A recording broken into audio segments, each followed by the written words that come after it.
The capital world of Ethelgard Prime did not look like a place on the brink of annihilation.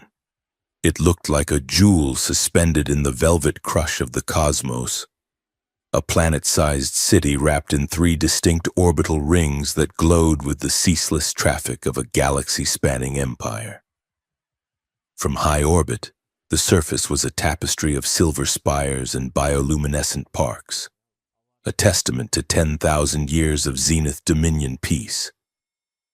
News drones buzzed through the traffic lanes like frantic insects, their feeds usually reserved for celebrity galas or ribbon-cutting ceremonies.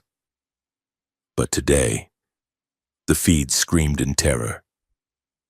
The traffic lanes had stalled. The orbital rings fell silent.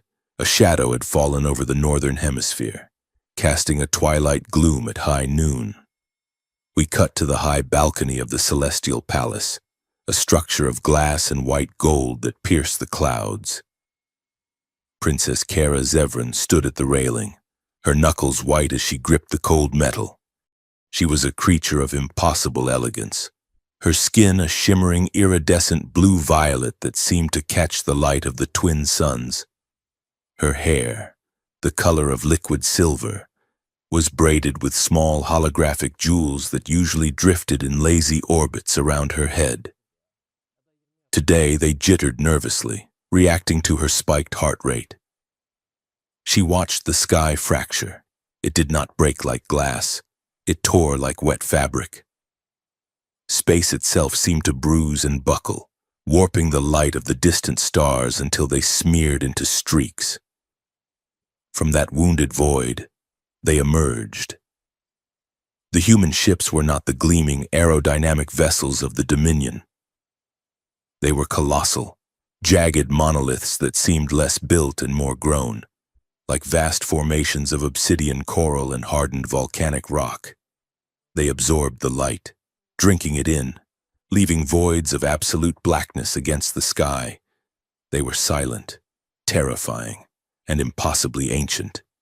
Kara felt a chill that had nothing to do with the altitude. She had spent her childhood hiding in the dusty corners of the royal libraries, reading forbidden physical books about the pre-Dominion era. She knew the myths. She knew the ghost stories, the lost tribe, the burned ones, the children of the third planet. She whispered the word into the wind, tasting the ash of history. Earth, inside the Dominion Senate chamber, the air was thick with the smell of recycled ozone and panic. Hundreds of senators, representing 1,000 distinct species, shouted over one another. Some were weeping. Others were screaming for the immediate deployment of the Solar Guard. In the center of the chamber, a massive hologram flickered to life, overriding the chaos. It displayed an archival image, grainy and corrupted by millennia of data rot. It showed a small, vibrant blue sphere swirled with white clouds. The label beneath it burned in stark red warning glyphs. Earth, classified extinction event. Kara, having slipped from the balcony to the observation box reserved for royalty, watched the floor below. She saw the fear, but she saw something else too. She noticed the way High General Vrock locked eyes with the Minister of Intelligence. She saw the subtle, terrified nod her father, Chancellor Zevran, gave to his inner circle. They are not just afraid, Kara realized, her stomach turning. They are guilty. The screaming in the Senate died instantly as a sound tore through the planetary communication grid. It was not a noise heard with the ears, but a vibration felt in the teeth, a deep, resonant thrum that bypassed the Dominion's translation matrix and hijacked every screen, every data pad, and every holographic billboard on the planet. Static cleared. A face appeared. It was a human face. For most in the galaxy, this was the first time they had ever seen one.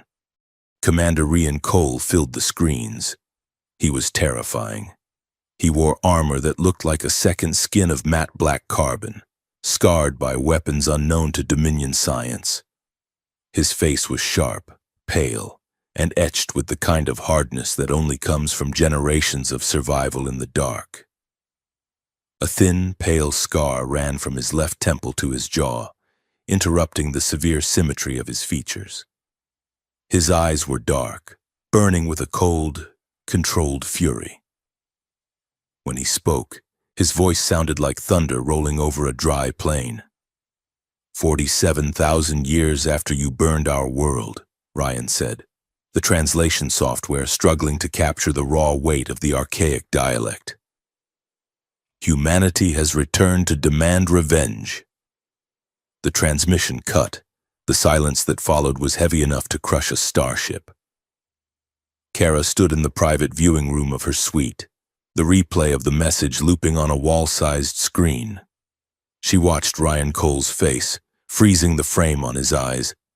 There was hatred there, yes, but there was also a profound, crushing sorrow that the Senate floor had missed. She let out a breath she didn't know she was holding. "Of course," she muttered to the empty room, her voice laced with a dry, defensive humor.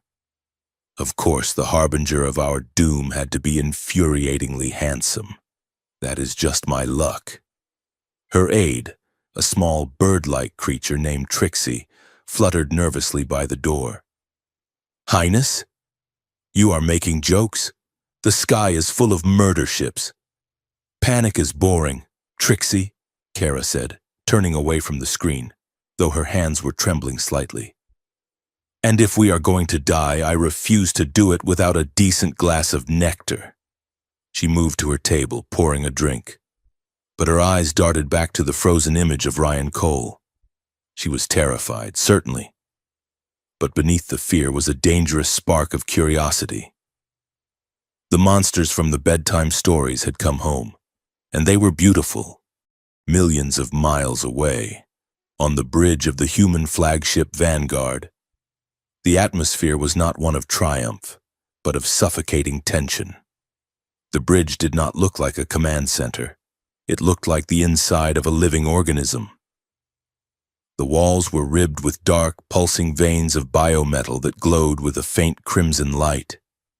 The air smelled of ozone and petrichor, the scent of rain on dry earth. Synthetically recreated to keep the crew grounded. Commander Ryan Cole stood at the central tactile table, looking at the holographic rendering of Ethelgard Prime.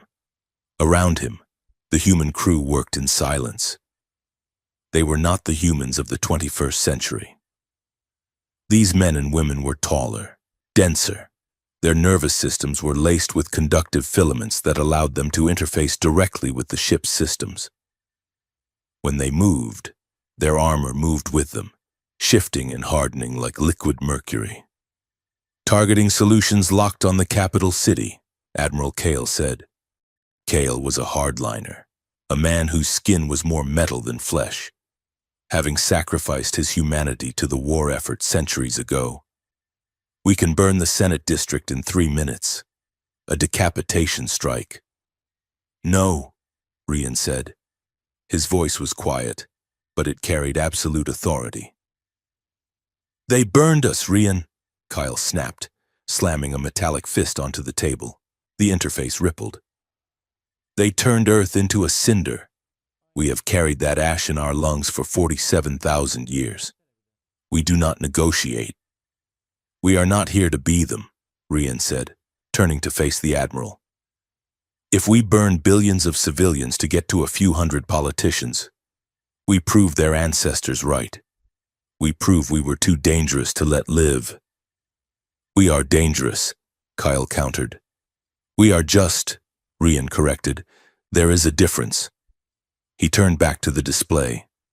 "Solace?" A soft chime rang out, and the ship's AI manifested. Solace did not appear as a person, but as a swirling cloud of golden geometric shapes that constantly folded into one another. Her voice was a choir, a harmonic layering of 1,000 distinct tones. "Records accessed, Commander," Solace hummed. "The data from the Dominion networks is fragmentary. However, I have overlaid their historical archives with our own hereditary logs. A new image floated above the table. It was Earth, not the dead rock they remembered, but the blue jewel it had been. Green continents, white poles, deep, endless oceans. Rian reached out, his gloved hand passing through the hologram of the Pacific Ocean. His face softened, the hard lines of the commander falling away to reveal the grieving man beneath. He had never seen this world. No human alive had. But they all remembered it. It was written in their genetic code, a phantom limb ache that spanned a species. "We need them to admit it," Ryan whispered. "I want them to say the words. I want them to know why they are dying before we pull the trigger." "The Dominion Council is convening," Solace noted. "They are scrambling." "Let them scramble," Rian said, his face hardening again. "Prepare the demonstration, non-lethal, but loud." Deep within the bowels of the Celestial Palace, the emergency council meeting was a pit of vipers. Chancellor Zevran sat at the head of the obsidian table. He was a tall, imposing man with the same violet skin as his daughter, but his eyes were cold and flat. Around him sat the high ministers, some floating with cybernetic halos, others draped in the heavy jeweled robes of the priesthood. "We must control the narrative," the Minister of Information hissed. "We label them barbaric relics, remnants of a failed evolution. If the public knows the truth about the pre-Dominion era, the public will panic regardless," Zevran said smoothly. "We will use that panic. We declare a state of supreme emergency. We suspend the Senate. We consolidate power to deal with the threat." "And the humans?" asked General Vrock. "We stall them," Zevran said. "We offer talks, and while we talk, we mobilize the Solar Guard to encircle their fleet." "That is suicide," a clear voice rang out. The room turned. Princess Kara stood in the doorway. She had bypassed the guards, her royal clearance override key still clutched in her hand.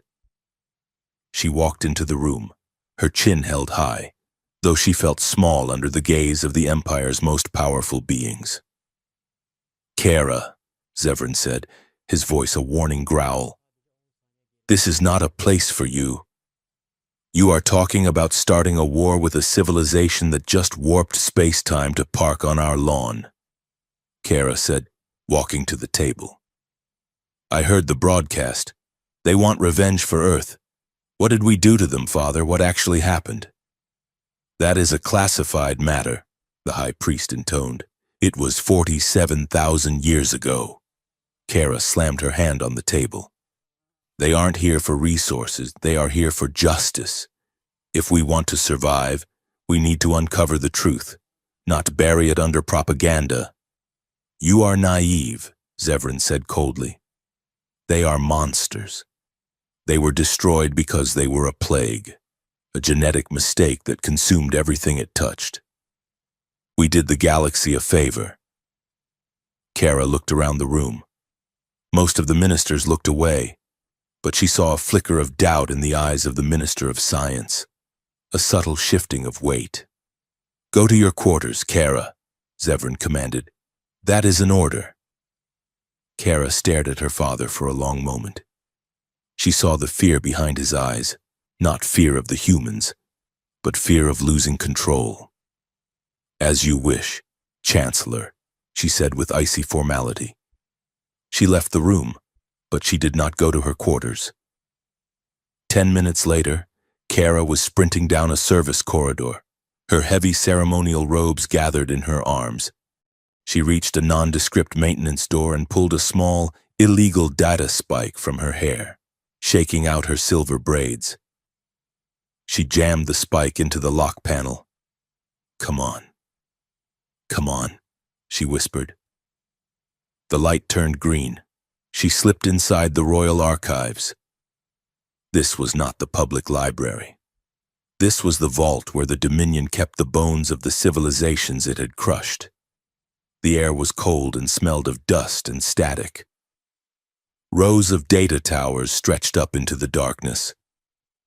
Kara moved to a terminal and began to type furiously. She didn't search for Earth. She searched for the date of the burning. Files cascaded down the screen. Redacted, redacted, deleted. You can't hide everything, she muttered, her fingers flying. She bypassed a level 3 firewall, biting her lip. There, a fragmented file from the era of the First Council. Subject, E47. Status, terminated. Reason, danger to galactic stability. Subnote, biological experimentation exceeded safety parameters. Subject E47 deemed, the text garbled. She tapped the screen. The next line chilled her blood. Subject E47 deemed too resilient. Intelligence manifested in weaponized biology. The experiment must be purged. Experiment? Earth wasn't just an enemy, she breathed. It was a lab rat. Suddenly the room turned red. A klaxon blared. Unauthorized access detected. Security subroutines engaged. Blast! Kara hissed. She yanked her data spike and turned to run just as the heavy security drones began to detach from the ceiling. She slid under a closing blast door, scrambling into the hallway and sprinting back toward the populated wings of the palace, her heart hammering against her ribs like a trapped bird. She had a piece of the puzzle, but the picture it was forming was ugly. The demonstration began an hour later. The panic on the ground had settled into a terrified waiting game. Then a single human ship detached from the main fleet. It was a dreadnought, a spear point of matte black metal that descended through the atmosphere with no thruster burn, no sonic boom. It moved with the impossible silence of a ghost. It hovered over the Great Defense Ring, a massive orbital fortification of railguns and laser batteries that protected the capital. "They are going to fire!" a news anchor screamed on the public feed. The human ship did not fire. Instead, a ripple of distortion flowed from its hull. It looked like heat shimmer on a highway. The wave washed over the defense ring. Where the wave touched, the metal of the Dominion guns did not explode. It softened. It flowed like water. The massive Durasteel cannons twisted, elongated, and reshaped themselves. Within seconds, the weapon emplacements were gone. In their place stood gargantuan, impossible sculptures of metal. One gun had been twisted into the shape of an open hand, palm up. Another had been spun into a flock of abstract birds. The entire southern quadrant of the defense grid was rendered instantly useless, turned into a gallery of art. The message was clear, and it was terrifying. We do not need to fight you. We can rewrite the matter you are made of. We could have killed you, but we chose not to. Yet. The diplomatic summit was arranged in haste. The Dominion had no choice. The Grand Hall of the Senate was cleared. The air was tense, filled with the buzzing of drones and the murmurs of terrified aides. At the far end, Chancellor Zevran and his council stood in their finest robes, trying to look like they were still in charge. Kara stood slightly behind her father, her hands clasped, her eyes fixed on the massive doors. The doors groaned open. The humans entered. The first thing Kara noticed was the temperature. As Ryan Cole and his guard detail walked into the room, the air grew cold. Frost formed in fractal patterns on the polished floor beneath their boots. They walked with a heavy, predatory grace. Dust motes in the air seemed to slow down around them, suspended in the microgravity distortion their armor generated. It was like watching deep-sea divers moving through heavy water. Ryan Cole walked at the front. Without the distortion of a screen, he was even more striking. He was not overly tall, but he projected a density of presence that made the tall, slender Dominion officials look fragile. He stopped 10 paces from the Chancellor. His guards, faceless in their living helmets, fanned out behind him. Ryan removed his helmet. The hiss of the seal breaking was the only sound in the cavernous room. He held it under his arm and looked at Zevran. Then, his eyes shifted. He looked past the Chancellor. He looked directly at Kara. Kara stiffened. For a heartbeat, the rest of the room vanished. His gaze was physical, a weight against her skin. She saw the anger in his dark eyes, but she also saw a flash of surprise. He hadn't expected someone like her, someone who looked back with curiosity rather than abject terror. An electric charge seemed to arc between them. It was uncomfortable, sharp, and undeniable. It felt like recognition, though they had never met. It was the friction of two worlds colliding. Rian broke the contact and looked back to Zevran. "Chancellor," Rian said. His voice echoed without a microphone. "Commander Cole," Zevran said, his voice smooth but tight. "We welcome you to Ethelgard. We trust this theatrical display as a prelude to peace talks." "There is no peace without truth," Rian said. "We are not here to talk about trade routes. We are here for the bill." "The bill?" Zevran asked, feigning ignorance. 47,000 years of interest, Rian said. "Here are the terms." He took a step forward. The gravity in the room seemed to tilt toward him. 1. Rian listed, raising a finger. "The Dominion will admit, publicly and on all channels, to the intentional extermination of the human race and the planet Earth." The Senate gasped. 2. Rian continued, his voice hardening. "The ruling council will be dismantled. Every official who holds knowledge of the old crimes will surrender to human custody for trial." "Preposterous," a senator shouted from the back. "You have no jurisdiction here." Rian ignored him. 3. You will open the deep archives. All of them. We know you kept the data. We want our history back." Zevran laughed. It was a cold, practiced sound. "You come here, destroy our property, and demand the surrender of our government? You are pirates, Commander, nothing more." "We are the ghosts you failed to bury," Rian said softly. The menace in his voice dropped the temperature in the room another 5 degrees. "You have 48 standard hours to comply, or the next demonstration will not be sculptures."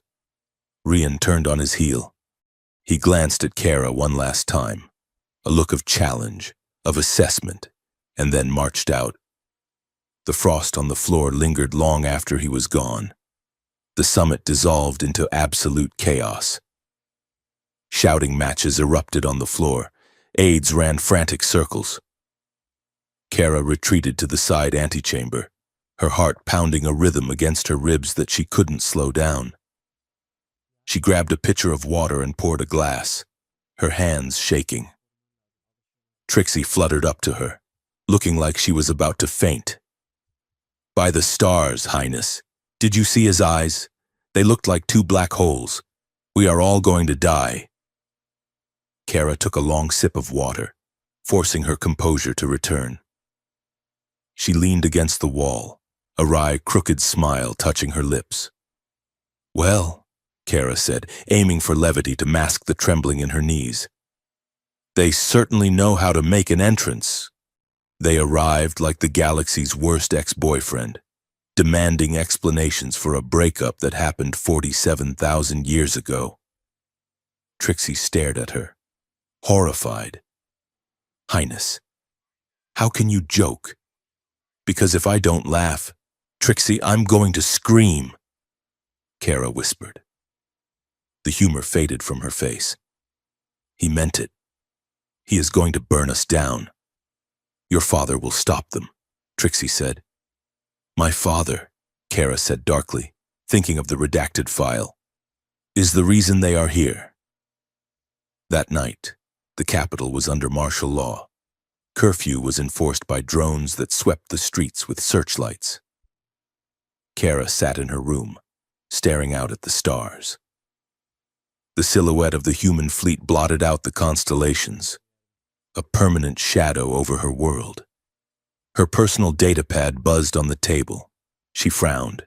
It wasn't a standard notification. It was a localized, encrypted burst. She picked it up. There was no sender ID, no metadata, just a set of coordinates for a derelict station in the orbital shadow, a timestamp set for 3 hours from now, and a single line of text glowing in pale blue light. If you want to know what truly happened to Earth, come alone. Kara looked at the message. Then she looked up at the sky, where the monsters were waiting. She traced the line of her jaw, feeling the pulse jumping in her throat. She knew it was a trap. It had to be. But she also knew that the truth was the only thing that could stop the fire raining down. She stood up and reached for her cloak. The cloak was made of heavy, coarse wool that smelled faintly of industrial lubricant and damp storage lockers. Kara tugged at the collar, which was currently scratching the delicate iridescent scales at the nape of her neck, and muttered a curse that would have caused a scandal in the royal court. "We have mastered faster-than-light travel," she whispered to the empty cockpit of the stolen maintenance shuttle. "We can terraform moons and encrypt consciousness into crystals. And yet, in 47,000 years of galactic civilization, no one has invented a disguise that does not itch." She adjusted the shuttle's trajectory, banking hard around a drifting cluster of space debris. The humor was a shield, a thin layer of sarcasm she wrapped around herself to keep the terror at bay. Below her, the capital city of Ethelgard Prime was a glowing marble of light and anxiety. But she was heading away from the safety of the palace. She was flying into the dark. The coordinates from the anonymous message led to the orbital graveyard, a region of space in the planet's permanent shadow where decommissioned stations and old war hulks were left to rot. It was a place for smugglers, scavengers, and things that did not want to be found. The shuttle shuddered as it passed through the magnetic field of a derelict refueling station. Station 9. It hung in the void like a broken skeleton, its outer hull stripped away in patches to reveal the rusting ribs beneath. Lights flickered in a sporadic, dying rhythm, casting long, jagged shadows across the docking bay. Kara guided the shuttle into the bay, the landing clamps engaging with a metallic groan that vibrated through the floorboards. She killed the engines. Silence rushed in, heavy and absolute. She reached under her seat and pulled out a kinetic energy dagger. It was a sleek, silver cylinder that would extend a blade of coherent plasma at the touch of a thumb. She tucked it into the hidden sash beneath her cloak. "If you want to know what truly happened to Earth," she recited the message to herself. She lowered the ramp and stepped out. The gravity plating on the station was failing. Kara felt light, her steps bouncing slightly too high. The air was stale, recycled too many times, tasting of copper and mold. As she moved deeper into the station's corridors, she saw the strangeness of the place. Without consistent gravity, the hydroponic gardens had gone wild. Vines the thickness of a man's leg floated freely in the air, drifting like sea kelp. Bioluminescent moss coated the walls in glowing green patches, pulsing slowly like a heartbeat. It was beautiful and deeply unsettling. She reached the central atrium, a vast, hollowed-out space where the observation windows had been shattered and sealed with emergency force fields. The stars beyond looked cold. "I am here," Kara called out. Her voice echoed, bouncing off the rusted bulkheads. "Show yourself." A figure stepped out from the shadows of a collapsed ventilation shaft. Then another, then 3 more. They were not informants. They were clad in matte black tactical armor, their faces obscured by multi-spectrum combat masks. They did not move like scavengers. They moved with the synchronized, lethal precision of a pack of wolves. Kara's hand went to her dagger, but she didn't draw it. "I assume you are not here to give me a history lesson." The leader of the group stepped forward. On his shoulder, barely visible in the gloom, was a faint insignia. A stylized sun eclipsed by a dagger. Kara's breath caught. That was not a mercenary symbol. That was the mark of the Eclipse Guard, her father's personal Black Ops division. "Princess," the leader said. His voice was modulated, stripped of all humanity. "Your curiosity has become disloyal." Disloyal? Kara straightened her spine, channeling every ounce of royal authority she possessed. "I am trying to save this planet from incineration. If you work for the Chancellor, you should be helping me." "The Chancellor believes in order," the leader replied, raising a suppressed kinetic rifle. "And you have become a liability to that order. It is tragic, really. The narrative will be perfect. The human barbarians snatched the beloved princess from her home. Her death will be the rallying cry we need to wipe them out." Kara went cold. It was not just a silencing. It was a false flag. They were going to murder her to justify a genocide. "You are going to sacrifice your own people to keep a secret?" Kara asked, her fingers tightening on the dagger hilt beneath her cloak. "We do what is necessary," the leader said. "Secure her. If she resists, kill her.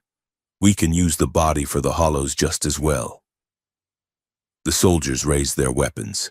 Kara braced herself, calculating the distance to the nearest cover, knowing the odds were impossible. Then, the air changed. It was not a sound, but a pressure drop. The dust motes floating in the low gravity suddenly stopped moving. The flickering lights in the ceiling surged, turning a blinding, steady white. A low, vibrating thrum filled the atrium, a sound that seemed to resonate in the marrow of Kara's bones. The wall to the left of the death squad did not explode. It simply dissolved. The metal groaned and twisted, folding inward as if crushed by a giant invisible fist. Through the breach, a squad of figures advanced. They were hulking, terrifying shapes encased in armor that looked like solidified volcanic rock. The Dominion soldiers spun around, firing their kinetic rifles. The bullets never reached their targets. Kara watched in stunned amazement as the projectiles hit an invisible wall of distorted gravity 3 feet from the intruders. The bullets stopped in midair, suspended, spinning lazily before dropping uselessly to the deck. The leader of the intruders stepped through the breach. He wore no helmet. The scarred, intense face of Commander Ryan Cole was illuminated by the sparks raining down from the severed power conduits. "Drop them!" Ryan ordered. The human strike team moved with a speed that defied their size. They blurred, powered by suit servos that whined in a pitch barely audible to the ear. The Dominion squad leader roared an order, and the atrium erupted into chaos. Kara did not freeze. As a soldier lunged for her, intent on using her as a human shield, she moved. She dropped low, sweeping his legs with a dancer's grace, and as he fell, she drew her energy dagger. The blade hissed to life, a beam of violet light. She didn't stab him. She spun the hilt and slammed the heavy power cell into his temple. He crumpled, across the room. Ryan was a force of nature. He didn't use a gun. He used gravity.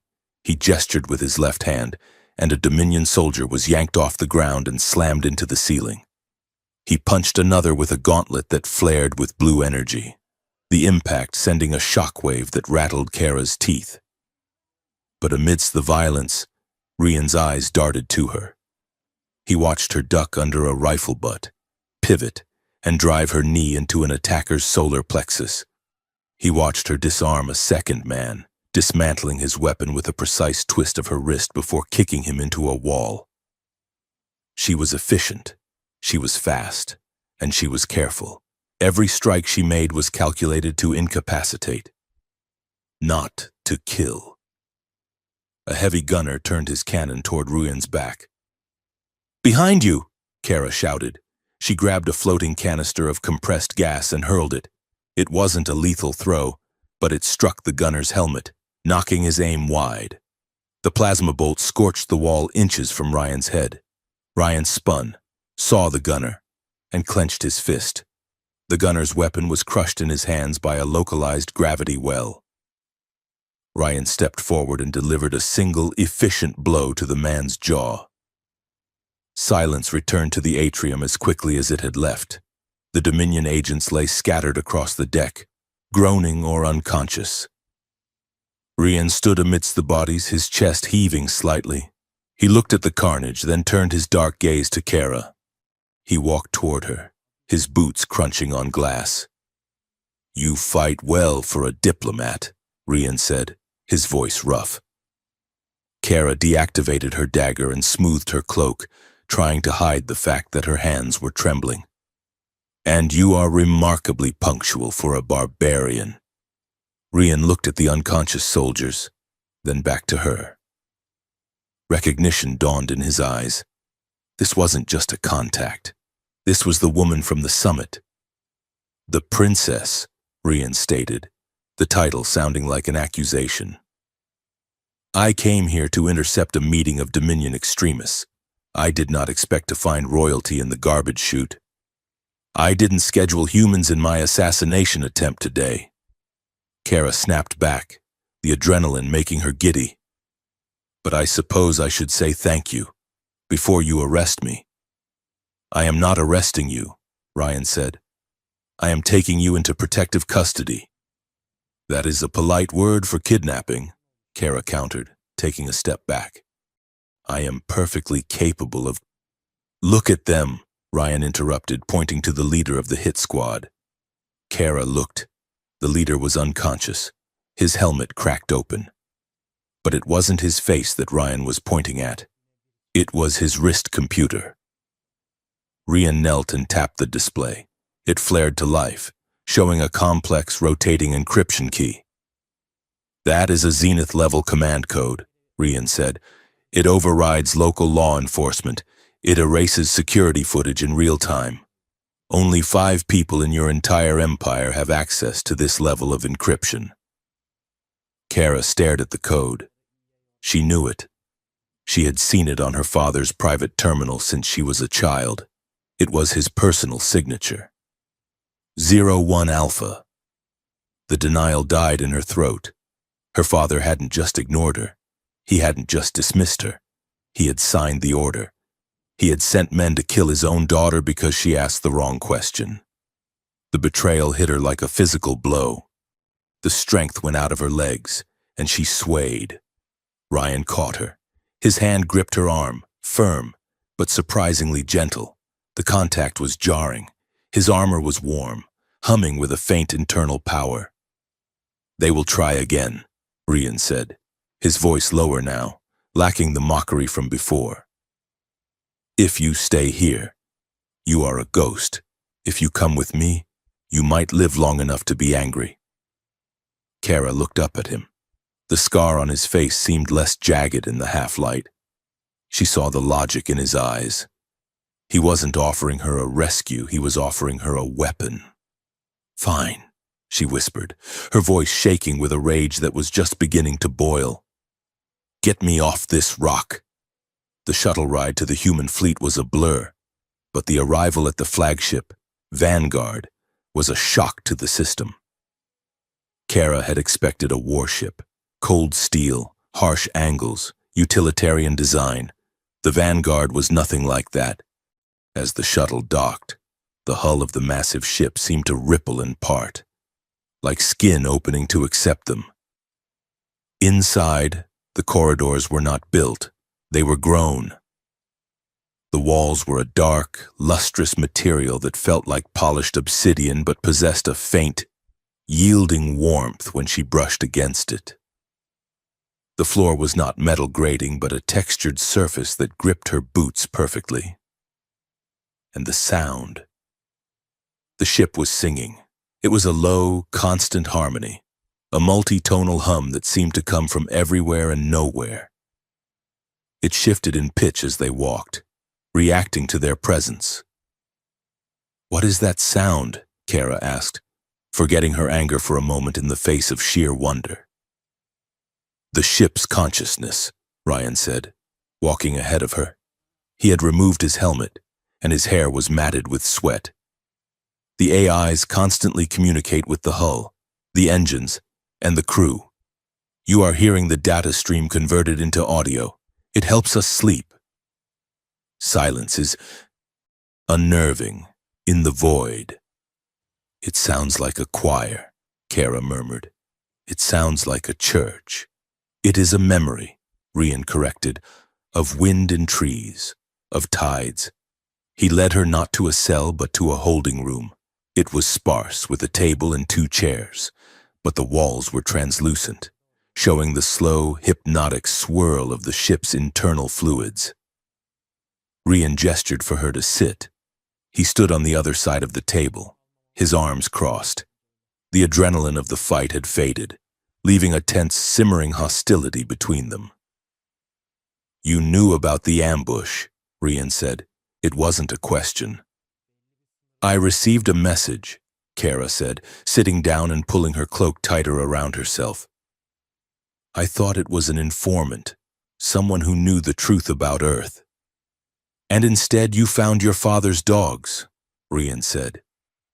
He didn't say it with cruelty, but the bluntness stung. Do not speak of him, Kara snapped. You do not know him. I know he tried to kill you, Ryan said. And I know that your people have a talent for erasing things they find inconvenient. Planets, populations, daughters. And you have a talent for arrogance, Kara fired back, her eyes flashing gold. You come here with your ships that blot out the sun, acting as if you are the first people to ever suffer. Do you think the Dominion is a monolith? Do you think every citizen on that planet signed the death warrant for Earth? They enjoyed the peace that the genocide bought them, Ryan said, his voice dropping to a dangerous whisper. He leaned over the table. They built their paradise on our graves, and they never looked back. Not once. I looked back, Kara cried out. I spent my life reading the forbidden histories. I memorized the names of your lost continents while my friends were learning court dances. I realized something was wrong with the official story before I could even walk. Ryan stared at her, silence stretching between them. Why? Because my aunt taught me to. Kara said, her voice softer now. She was the only one in the family who refused to wear the masks. She told me that a crown is just a hat that lets you ignore the screams of the poor. She taught me how to pick a lock, how to throw a knife, and how to spot a lie. And then she disappeared, just like Earth. Ryan's expression shifted, the hardness around his eyes fractured, revealing a glimpse of the boy he must have been before the war consumed him. I grew up on Habitat 4, Ryan said quietly. It is a hollowed-out asteroid in the debris belt of a dead star. The gravity fails 3 times a week. We have no sky, just rock. He walked around the table, stopping just a few feet from her. When we are 5 years old, we are taken to the central viewing deck. Ryan continued. They show us a hologram of Earth's ocean, just water, endless blue water, and we have to swear an oath, to remember the salt, to remember the waves. I swore that oath before I knew what an ocean was. He leaned in closer. Kara could smell the ozone on his armor, the faint scent of something like sandalwood and old iron. He was too close. The boundary between enemy and something else was blurring. Did you know? Ryan asked, his voice rough with an intensity that made Kara's breath hitch. When you read your books, did you know we were still out there? Did you hope we were dead? Kara looked up at him. His eyes were dark, infinite, pulling her in. She felt a flush of heat rise up her neck, a confusing mix of fear and a magnetic, undeniable attraction. He was the monster who had come to burn her world, and yet, standing this close, He was the only thing that felt real. "I hoped," she whispered, her voice betraying her, "that you were coming to save us from ourselves." Rian watched her lips move. His gaze dropped to her mouth, then snapped back to her eyes. The air between them crackled. He started to lean in, an unconscious gravitation, and Kara found herself leaning forward to meet him, her heart hammering a frantic rhythm against her ribs. "Commander," a voice chimed from the ceiling. They both jumped back as if they had been electric shocked.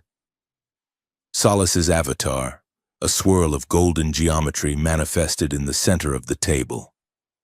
"I apologize for the interruption," the AI hummed, her tone laced with a dry, digital amusement. "However, I am detecting significantly elevated hormonal indicators in both subjects. If you require a medical sedative to control your pheromone output, I can dispense one, or perhaps a bucket of cold water." Kara's face turned a deep, luminous violet. She buried her face in her hands. "I hate nosy ghosts in walls." Rian turned away, coughing into his fist to hide the smirk that was fighting its way onto his face. "Solace, report!" "The Human Council is hailing you," Solace said, her voice shifting to business. "Admiral Kale is displeased. He knows the princess is on board." Rian's demeanor instantly hardened. The vulnerability vanished, replaced by the steel of the commander. "Put him on screen. Here." A holographic window expanded in the air. Admiral Kale's face appeared. He was scarring and metal, his eyes glowing red. "You have her," Kale growled. "Good work, Rian. This changes everything." "She is in protective custody, Admiral," Rian said calmly. "Custody?" Kale scoffed. "She is a weapon. We put her on the broadcast. We show the Dominion that we have their precious heir. We tell Zavrin that for every hour he delays the surrender, we send him a piece of her." Kara went still. She looked at Ryan's back. This was it. This was the moment the monster revealed himself. "No," Ryan said. "Excuse me?" Kale's voice rose. "We are not butchers, Kale," Ryan said. "We do not torture prisoners, and we do not use women as meat to frighten politicians. That is what they did to us.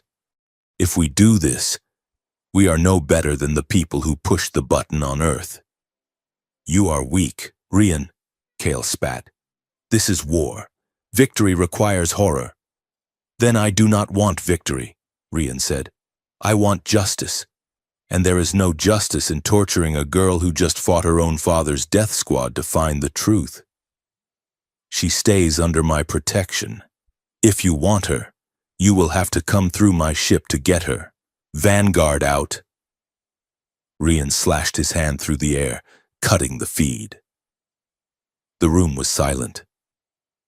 Kara stared at him. She had expected him to use her. She had expected him to trade her, but he had just defied his own high command to protect her. "Why?" she asked softly. Rian didn't turn around immediately. When he did, he looked tired.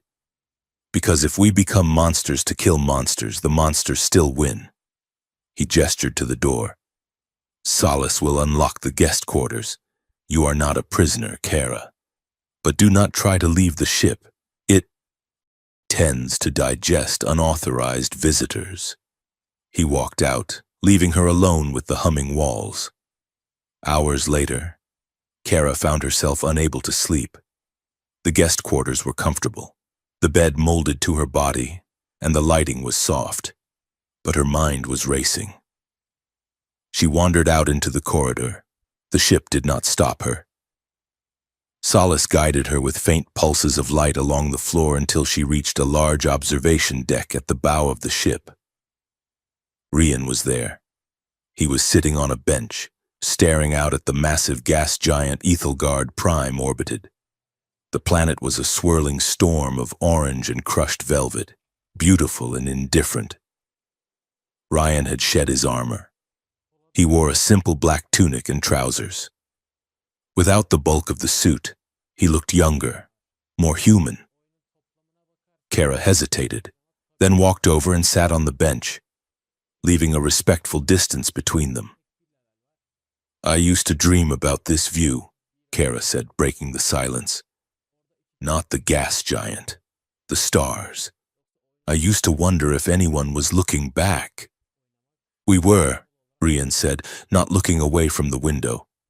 "But we were looking with crosshairs." "I am sorry," Kara said, "for what my father did, for what my ancestors did." Ryan turned to look at her. "You do not have to apologize for crimes you did not commit. That is the logic of the Dominion. Inherited guilt." "But I benefit from it," Kara said. "My silk robes, my palace, my education, it was all paid for with the silence of your grave."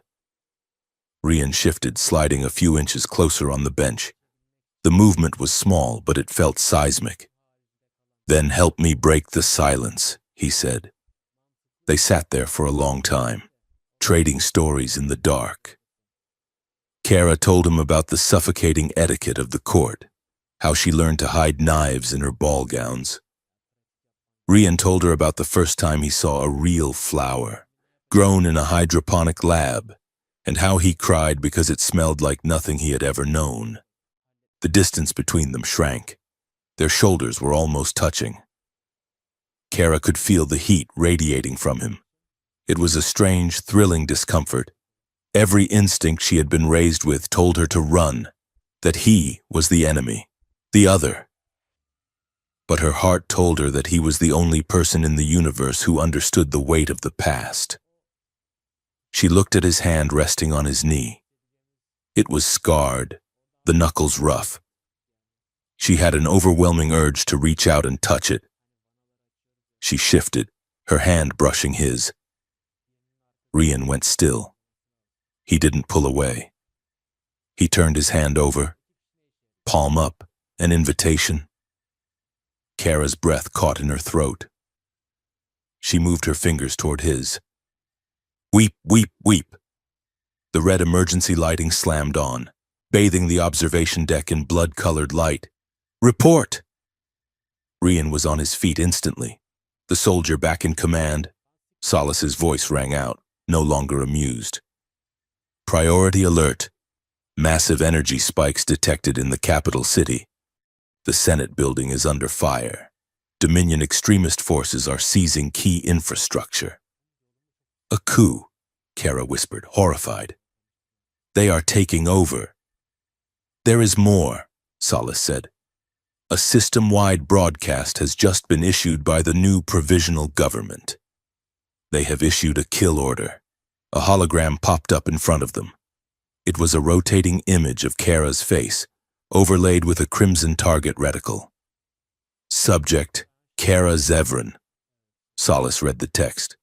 "Status, traitor to the species, compromised by human influence, to be terminated on sight." Kara stared at the image of her own face. The realization washed over her, cold and absolute. "They don't just want me dead," she said, her voice hollow. "They have made me the enemy." Ryan looked at the screen, then at Kara. He stepped closer, placing a hand on her shoulder. This time, he didn't pull back. "Then we have something in common," Ryan said grimly. "We are both at war with your world." The holographic tactical map in the center of the war room bled red. It was an ugly, pulsing crimson that signified active combat zones, and right now, it covered nearly 40% of the Dominion capital city. "The coup forces have breached the southern fusion grid," Admiral Kale said, his voice grinding like tectonic plates. He pointed a metallic finger at the display.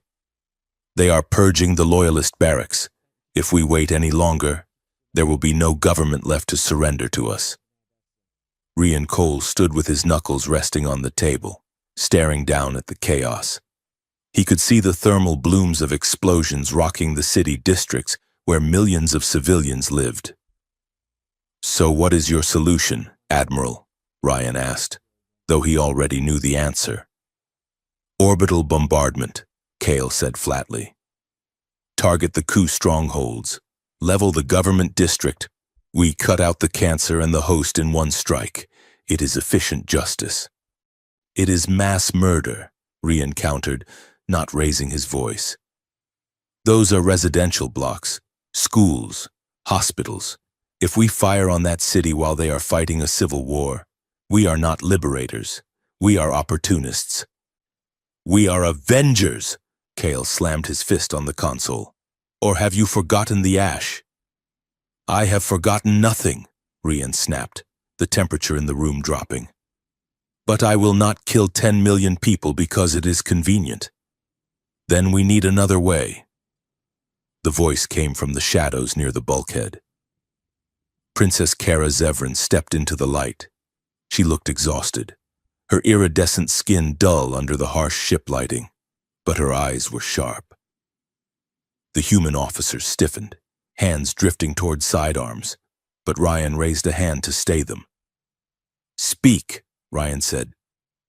My father's government is collapsing, Kara said, walking to the table. She ignored the glares of the human admirals. The coup leaders, the extremists, are trying to seize the narrative. They claim you are here to eat our children. If you bomb the city, you prove them right. But if you want to break their hold, you need the truth. We have your father's encryption keys. Solace's voice chimed from the ceiling. They are useless. The central data spire has been locked down physically. Not the spire, Kara said. The temple of the first sun, Kale scoffed. We are not interested in religious artifacts, girl. It is not just a temple, Kara pressed, looking directly at Ryan. It is the oldest structure in the capital. Before the Dominion was an empire, it was a coalition. There is an archive beneath the temple foundation, an unregistered hardline server that stores the original founding charters and the black box recordings of the First Council. The records you want, the order to destroy Earth, the names, the reasons.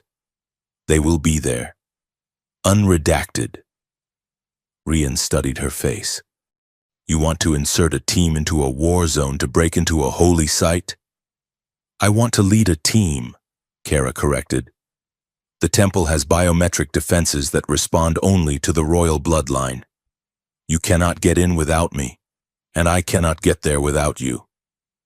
This is insanity, Kale muttered. She is leading you into a trap, Commander. Ryan looked at the map again. He looked at the red zones consuming the city. He thought of the alternative, the orbital cannons raining fire on a population that had been lied to for 47 millennia. Prepare a stealth shuttle, Ryan ordered, and get a squad of Eclipse Guard loyalists ready to coordinate with our ground team. You are going? Kyle asked, incredulous. If she is the key. She needs a guard, Ryan said, turning to leave. And I am the only one here she trusts enough not to shoot in the back. The armory of the Vanguard smelled of ozone and synthetic lubricant. It was a stark, utilitarian space compared to the organic curves of the rest of the ship. Kara stood on a fitting platform while a robotic arm assembled pieces of adaptive human infantry armor around her frame. It was black, matte, and heavy. It felt alien against her skin. Ryan stepped up onto the platform. He was already suited up, his helmet under his arm. He watched as the chest plate locked over her silk tunic. It is too loose, Ryan noted.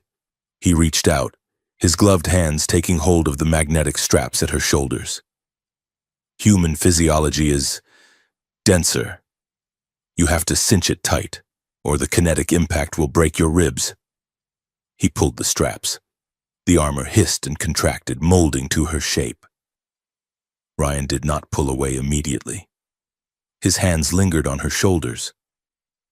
He was close enough that she could see the flecks of gold in his dark irises, close enough to feel the radiant heat of his body. For a moment, the war outside ceased to exist. There was only the hum of the ship and the terrifying magnetic pull between them. Kara felt her heart flutter, a traitorous bird in her chest. She looked up at him, seeing the conflict in his eyes, the desire warring with 1,000 years of hatred. She forced a smile, masking the trembling in her hands. "You know," she said, her voice light and teasing, "I always suspected human armor was just massive overcompensation. Now I am sure of it. Do you really need this much plating to survive a conversation?" Rian exhaled, a sound that might have been a laugh if he allowed it. He stepped back, the moment breaking but leaving a static charge in the air. "We are not going down there for a conversation," Rian said, his voice gruff. "Keep your helmet sealed. The atmosphere in the lower districts is full of smoke." He handed her a helmet. She took it, their fingers brushing. The spark was still there, dangerous and bright. The descent was a controlled fall. The stealth shuttle, painted in radar-absorbent void black, slipped through the atmosphere like a needle. Through the viewports, Kara watched her home burning. The capital, usually a jewel of light, was scarred with columns of black smoke. Flashes of artillery fire sparkled in the streets. The massive orbital rings were dark, powered down to prevent the coup forces from using the defense grid. "It looks like hell," one of the human troopers muttered. "It is home," Kara whispered, pain tightening her throat. They landed in a shattered plaza 3 kilometers from the temple district. The ramp hissed down, and the squad moved out. 6 humans, 4 loyalist Dominion commandos, Rian, and Kara. The city at street level was a nightmare. The sleek, silver spires of the upper city gave way to the cramped, chaotic architecture of the lower wards. Looters smashed storefronts. Riot control drones buzzed overhead, firing indiscriminate stun bolts. Civilians huddled in the ruins of a market, their faces masks of terror. Kara stopped as they passed a family, a mother and 3 children with violet skin, huddled under a piece of fallen masonry. The mother looked at Kara's armor, then at the humans, and shrank back, covering her children's eyes. "We should help them," Kara said, stopping. "We cannot," Rian said, grabbing her arm and pulling her forward. "If we stop for every civilian, the coup leaders win, and then everyone dies." "They are terrified of you," Kara said, her voice cracking. "They think you are demons." "Vengeance rarely hits only the guilty," Rian said quietly, his eyes scanning the rooftops. "That is why we need to end this tonight." They moved off the main thoroughfares, navigating through a labyrinth of back alleys and service tunnels to avoid the patrols of the coup forces. The air smelled of burning plastic and ozone. They paused in a subterranean transit tunnel to let a convoy of enemy troop transports rumble overhead. The dust shook from the ceiling. Kara sat on a crate, trying to catch her breath. The armor was heavy, and the emotional weight was heavier. She saw Rian watching her. He reached into a pouch on his belt and tossed her a small, silver-wrapped package. "Eat," he commanded. "Caloric density is high. You will need the energy." Kara peeled open the wrapper. Inside was a dense brown block that looked like a brick of compressed dirt. She sniffed it cautiously. It smelled like nothing. She took a bite. It tasted like chalk and vague disappointment. "Delicious," she deadpanned, chewing with difficulty. "Is this a tactical ration or a punishment?" "Standard infantry issue," Rian said, cracking a rare, genuine smile.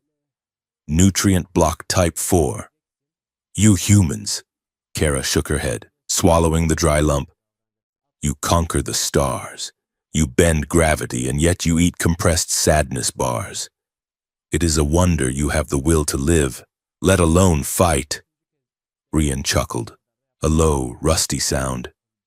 We focus on efficiency. Flavor is a luxury for peacetime.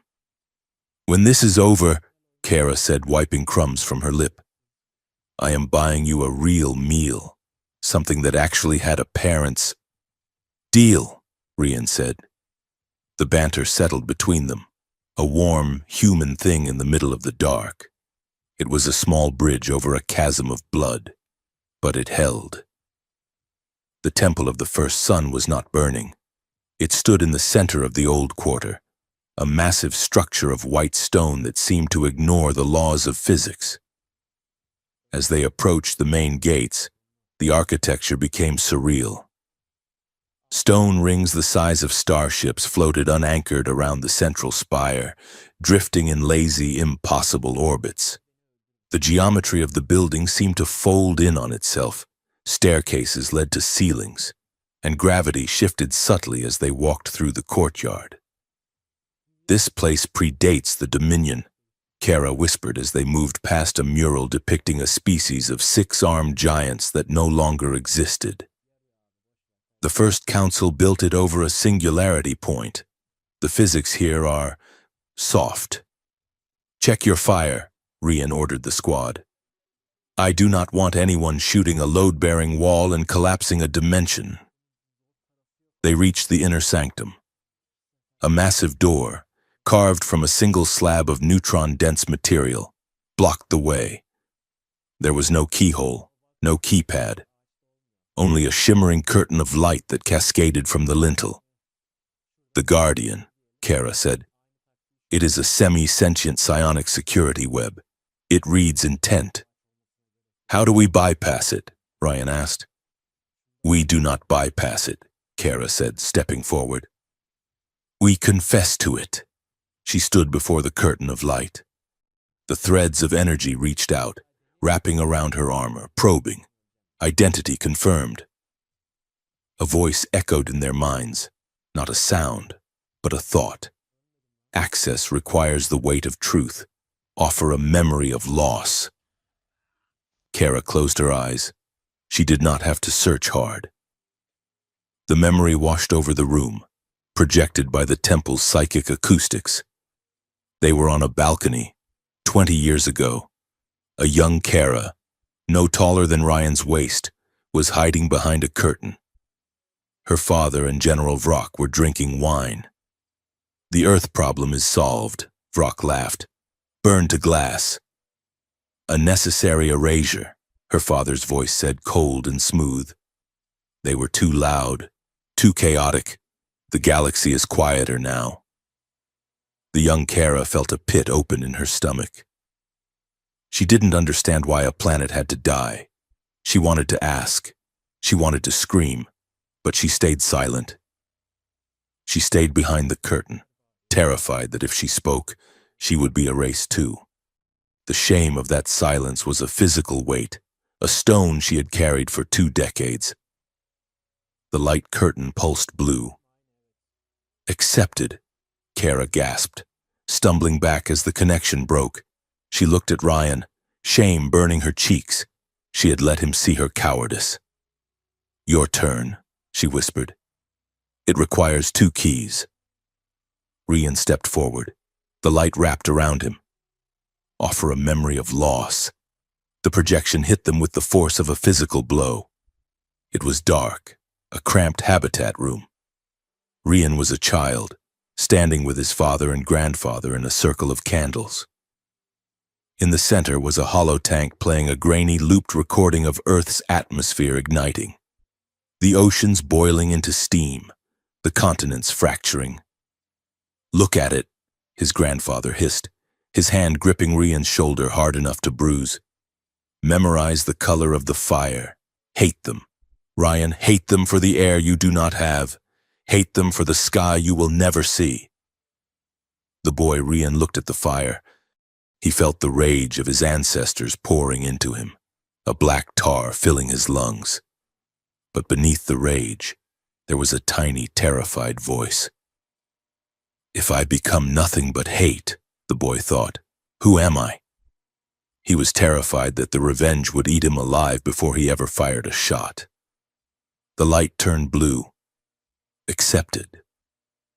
Rian pulled back, his breath coming in ragged gasps. He looked at Kara.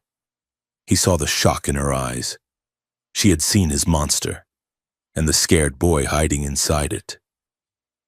The massive stone door groaned and dissolved into mist. The archive was a cavernous space lit by the glow of millions of data crystals arranged in towering spirals. It was silent as a tomb. "Connect, Solace," Kara said, her voice shaking. "The central terminal is there." Rian plugged a data spike into the console. Solace's avatar flickered into existence, looking small against the scale of the ancient machinery.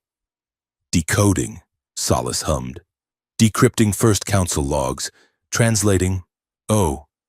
The AI paused. "What is it?" Ryan asked. "Displaying," Solace said. A hologram expanded in the air. It wasn't a war map. It was a biological schematic. Earth was not destroyed because of aggression. Solace's voice was devoid of humor. It was destroyed to cover up a failure. Kara read the text scrolling in the air. Her knees gave way. She grabbed the console for support. "Project Genesis," she read. "The Dominion wanted to create a bioengineered hyperintelligence, a living weapon that could predict the future. They used Earth as the incubator. They spliced human DNA with Dominion synthetics. Subject E47. "We were not the enemy," Ryan whispered, reading the file. "We were the lab rats."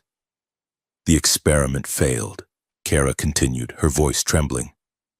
"The subject developed free will. It refused to obey the Council.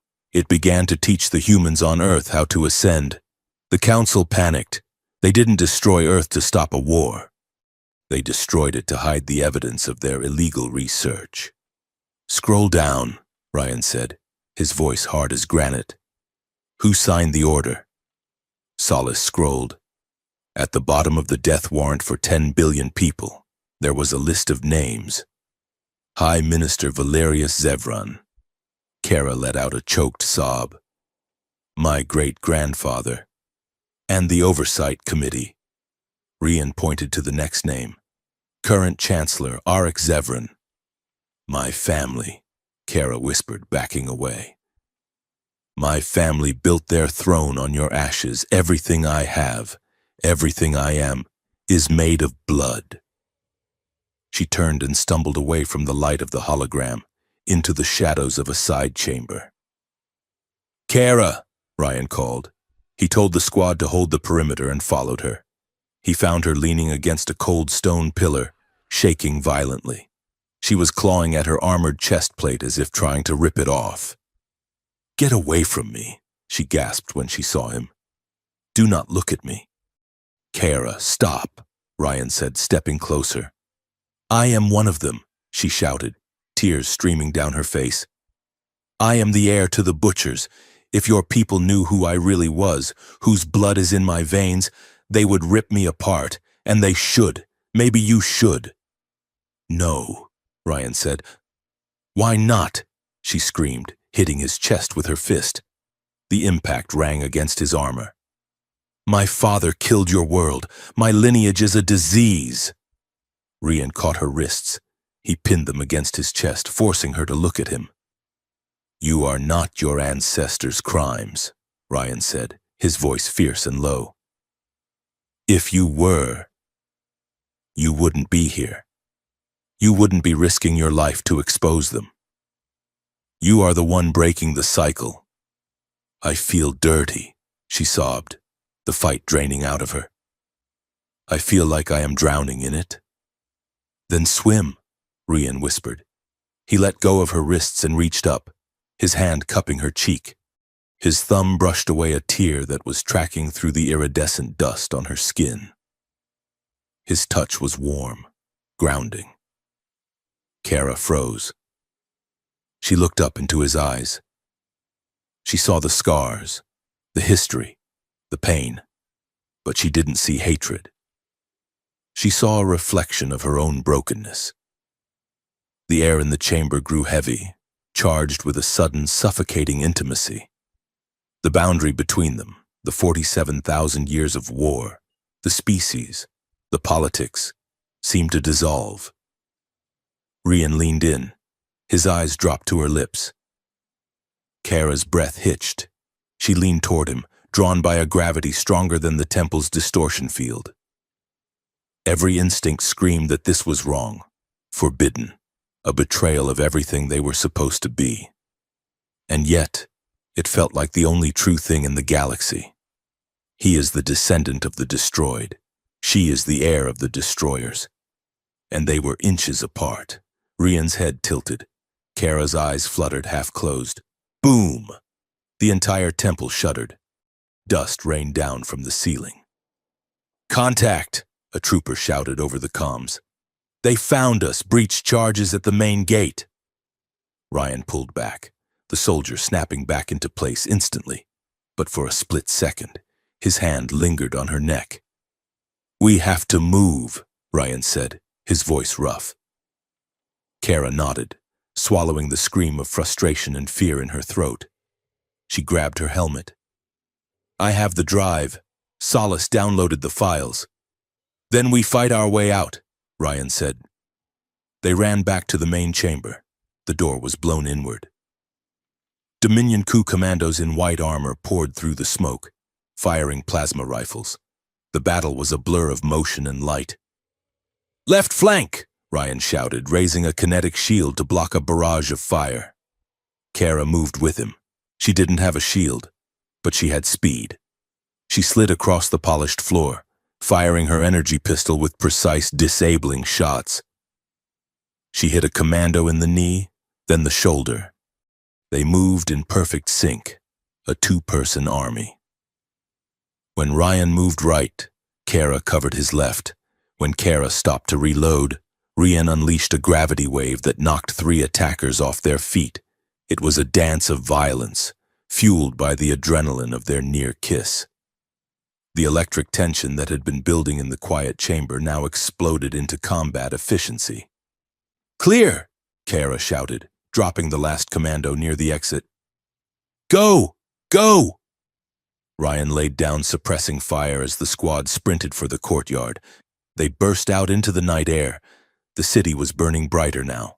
The coup forces were closing in on the temple district. They reached the extraction point. The stealth shuttle's ramp was down, engines whining.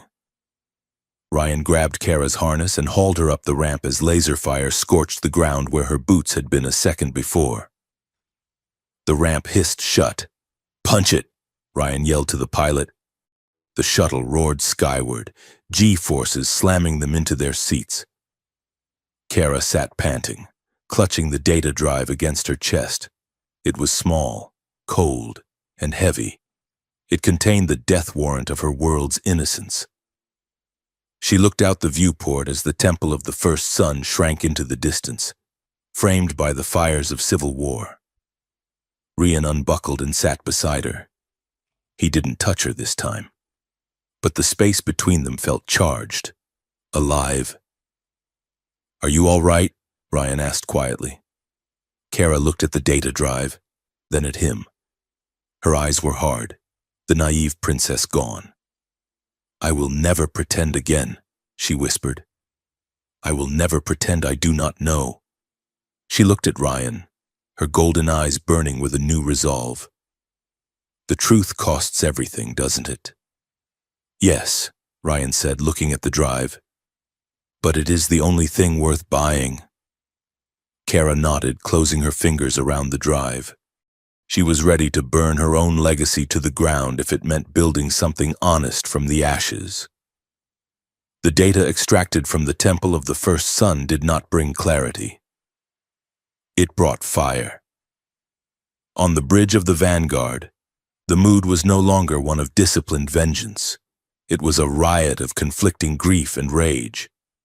The files Kara and Ryan had stolen were scrolling across the main tactical displays, open for every officer and crew member to see. They detailed the horrors of Project Genesis, the genetic splicing, the torture of the biointelligence, and the ultimate decision to incinerate Earth not as an act of war, but as a method of destroying evidence. But it was one specific detail that turned the blood of the crew to ice. "They used us," Admiral Kale spat, his voice trembling with a fury that shook his heavy cybernetic frame. He pointed at the scrolling genetic markers. "They did not just kill us, they harvested us. They used human DNA to build their monster." Ryan stood at the center of the storm, his arms crossed over his chest. He felt the same sickness churning in his gut, a visceral revulsion at the violation of his ancestors. But he also saw the danger in the room. "It proves the Dominion leadership is corrupt," Ryan said, his voice steady, trying to anchor the room. "It proves the civilians were lied to. It proves they are not people," a gunnery chief shouted from the lower deck. "Any species that could do that, take a sentient being and turn it into a wet work experiment. They are broken. They are a disease." "We cannot coexist with that," Kale said, turning his red optical sensors toward Ryan. "You wanted justice. Commander, this is the evidence. They are genetically predisposed to predation. We have to wipe them out, all of them. If we leave even one ship, one colony, they will do it again." "The people down there did not sign those orders," Ryan countered, stepping into Kale's personal space. "The citizens of this city are rioting against the very leaders who did. If we fire now, we kill the victims alongside the butchers." "They are all butchers," Kale roared, "and you are too soft to hold the knife." The accusation hung in the air, heavy and poisonous.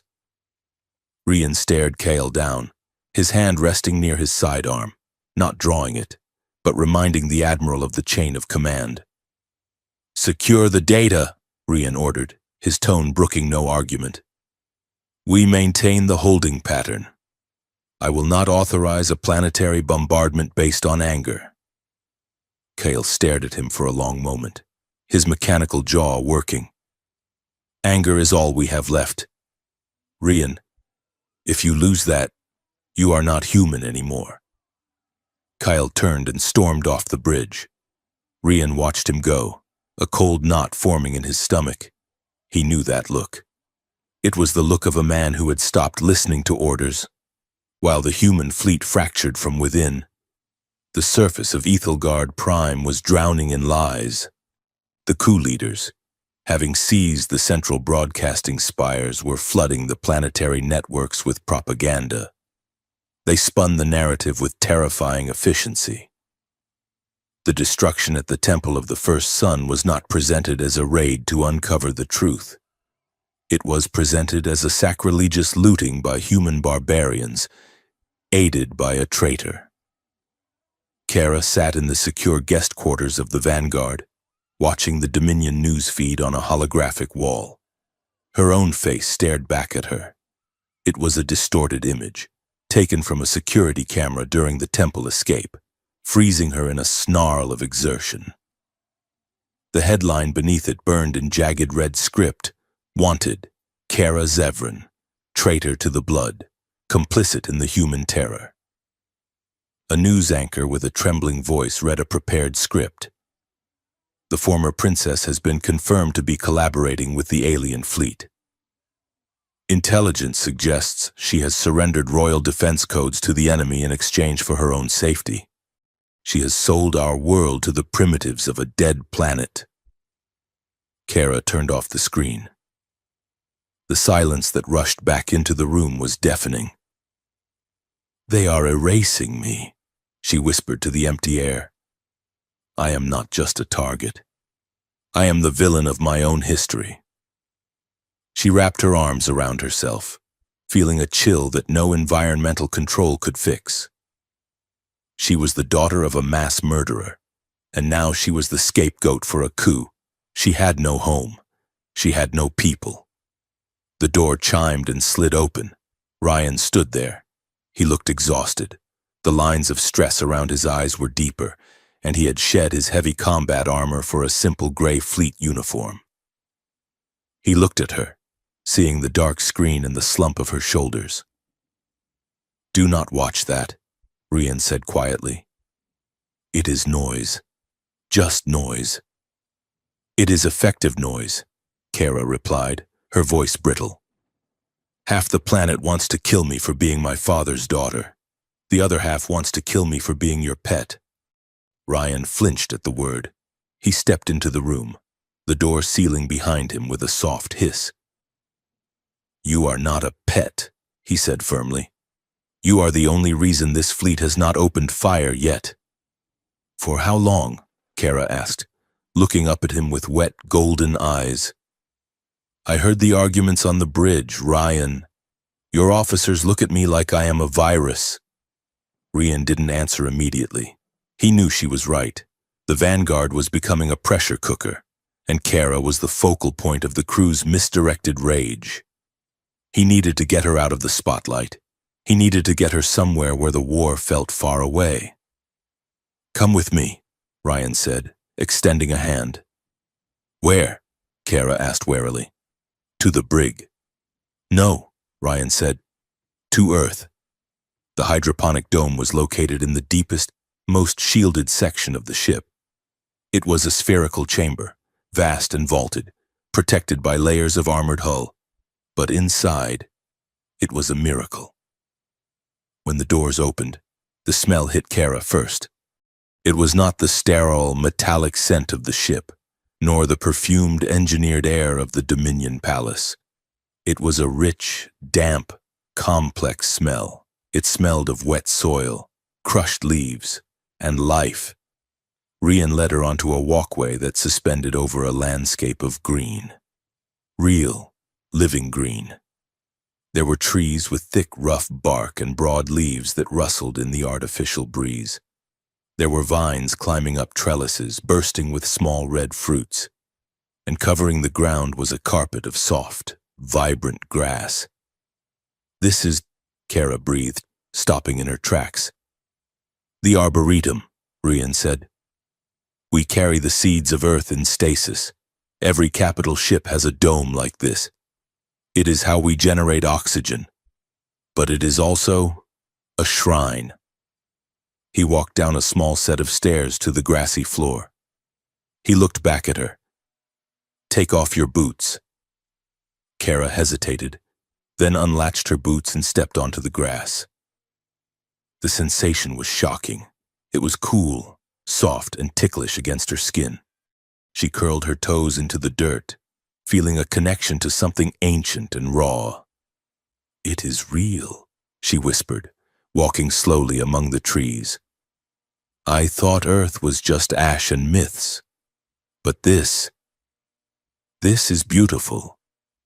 "It is all we have left," Rian said, leaning against the trunk of an oak tree. "We managed to resurrect the grass before we learned how to forgive anyone." Kara let out a short, startled laugh. "That is dark, even for you." "It is the truth," Ryan said, watching her. The harsh overhead lighting of the corridors was replaced here by a warm, golden spectrum that mimicked a G-type star. It softened the angles of his face, making him look less like a weapon and more like a man. Kara walked over to a small stream that gurgled over smooth stones, recycled water, filtered to crystal clarity. She sat on the bank, pulling her knees to her chest. "I feel like a fraud here," she admitted softly. "Standing on your holy ground. My family burned the world this came from." Ryan pushed off the tree and sat down on the grass near her. Not too close, but close enough that she could feel his presence like a gravitational pull. "You are not your family," Ryan said. "I told you that in the temple." "It is hard to believe that when everyone else sees a monster," Kara said, picking at a blade of grass. "I spent my whole life in a palace, wearing silk, attending galas. I thought I was important. I thought I was the future. But I was just a hood ornament, a pretty distraction while the men in the shadows made the real decisions. And now I am just a traitor." You are not a traitor, Rian said, intensity entering his voice. You are the bravest person I have ever met. You walked into a kill zone with nothing but a data spike and a conscience. I was terrified, Kara confessed. So was I, Rian said. Kara looked at him, surprised. You? The commander of the Vanguard? I thought you were made of reinforced carbon and rage. Ryan looked down at his hands, hands that had ended lives, hands that had commanded fleets. I am terrified every day. I am terrified that if I do not deliver this revenge, my people will brand me a coward. They want blood. Kara. They have been hungry for 47,000 years. And I am afraid that if I give it to them, I will lose the only part of myself that is still human. He looked up, meeting her gaze. The vulnerability in his eyes was devastating. But then I saw you, Ryan said, his voice dropping to a husky whisper. I saw you fighting for a truth that would destroy your own life. I saw you choose justice over safety, and for the first time, I wanted something other than war. Kara's breath caught in her throat. The air in the dome seemed to thicken, charged with the scent of blooming jasmine and the electric tension of the unsaid. What did you want? Kara asked, her voice trembling. Ryan shifted, moving closer. He reached out, his fingers grazing her arm. His touch was electric. I wanted to know if there was a future where we didn't have to be enemies. Kara leaned into his touch. The barrier she had built around herself, the sarcasm, the royal training, the fear, crumbled. Being with you, she whispered, looking at his mouth, makes me feel more honest than I ever felt in the palace. You see me, Ryan, not the title, not the sins, just me. I see you, Ryan affirmed. The distance between them vanished. It wasn't a decision, it was a collision. Rian's hand moved to the back of her neck, tangling in her silver hair, and he pulled her forward. Kara met him halfway. Their lips met. It was not a gentle kiss. It was desperate. It was the crashing together of two galaxies that had been spiraling toward each other for millennia. It tasted of fear and longing and the salty iron tang of grief. Kara's hands clutched at the fabric of Ryan's uniform, pulling him closer, anchoring herself to him. Ryan's arms wrapped around her, holding her as if she were the only solid thing in a dissolving universe. For a moment, there was no war. There was no dominion, no humanity. There was no history of burning oceans or shattered moons. There was only the heat of his skin, the rough texture of his hands, and the frantic, overwhelming realization that they were choosing this. They were choosing each other. It was a boundary-crossing, forbidden act. By every law of their respective societies, they should be trying to kill each other. Her DNA was the blueprint of his destruction. His fleet was the architect of her ruin. Loving him was treason. Loving her was heresy. And yet, Kara had never felt more alive. She shivered as Ryan's breath hitched against her skin, pressing his forehead to hers. She felt the scars on his cheek, the physical map of his pain, and she wanted to heal every one of them. They pulled apart slowly, breathless, their foreheads still touching. The silence in the dome was heavy, filled only by the sound of the artificial stream in their racing hearts. Kara opened her eyes. They were wide, luminous, and filled with a terrifying amount of hope. A wry, vulnerable smile tugged at the corner of her mouth. Somewhere in the universe, she whispered, her voice rough, there is a law book screaming at us right now. Rian let out a low, breathless laugh, his thumb tracing the line of her jaw. Then let it scream. It is the first law I have ever been happy to break. The humor hung between them, a fragile shield against the reality of what they had just done. They were no longer just allies. They were complications. Attention, Commander. Solace's voice cut through the air like a knife. It was not the gentle chime of the dome's environmental system.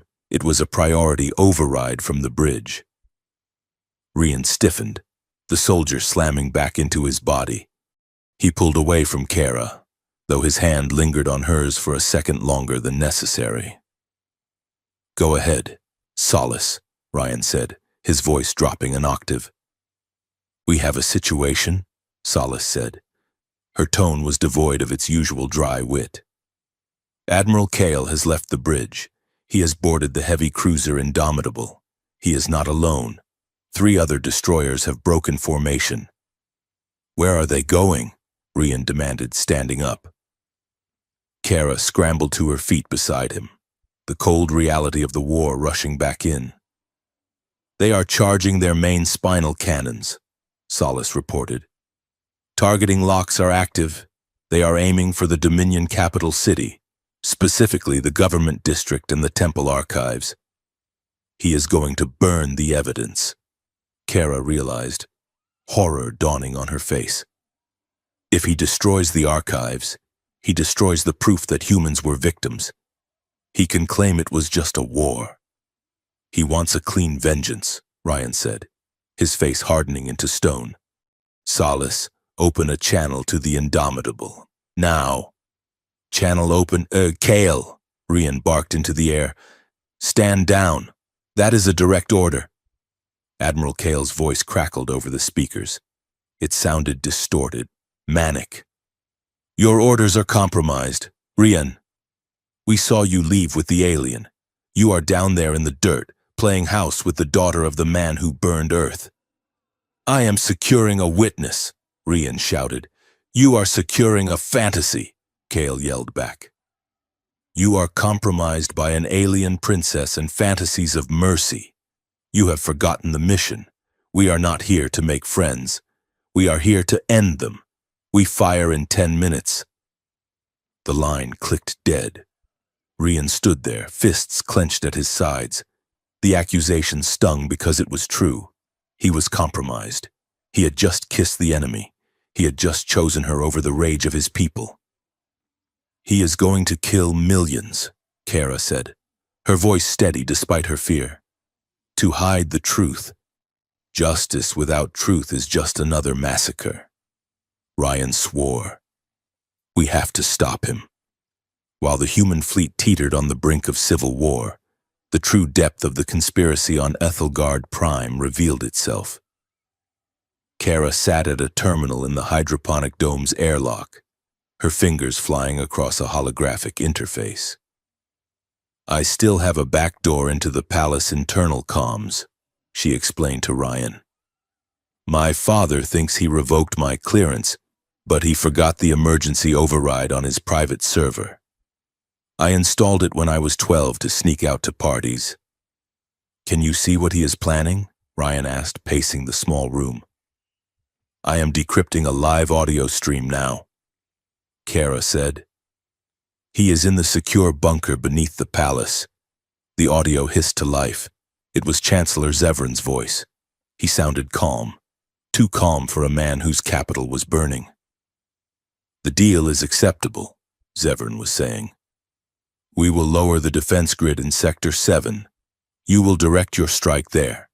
It will eliminate the coup headquarters and the primary rebel barracks." Rian frowned. "Who is he talking to?" Another voice answered. It was metallic, heavily filtered, but unmistakably human. "Agreed. In exchange, you will provide the coordinates for the Loyalist fleet positions in orbit. We will classify them as hostile threats and neutralize them.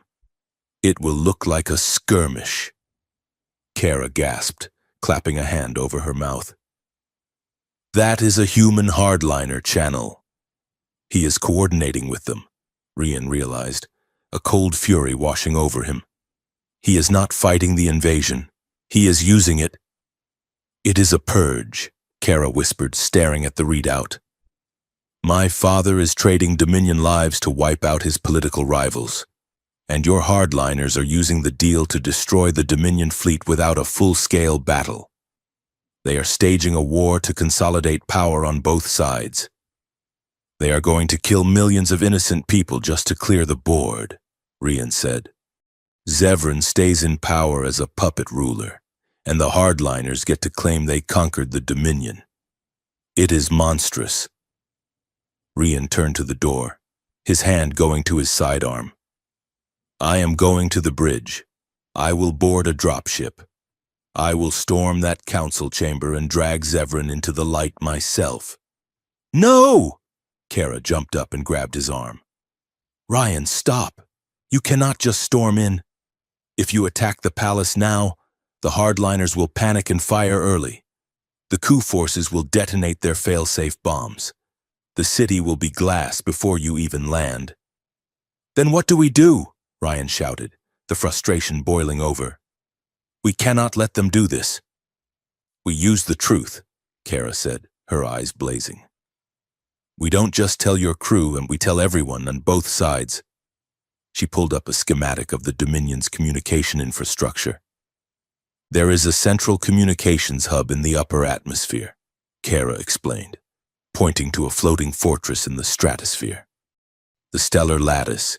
It controls every screen, every data pad, every emergency channel on the planet and in the fleet. If we can physically plug the archive drive into the lattice, we can broadcast the proof of Earth's innocence and this recording of my father's treason. To everyone, Rian said, catching on. The civilians, the soldiers, the human crews. If the Dominion soldiers hear their chancellor selling them out, they will stop fighting us and turn on him. Kara said, and if your crews see the hardliners conspiring with the enemy they swore to destroy, they will mutiny against Kale. Rian finished. It breaks the narrative. But there is a problem, Kara said.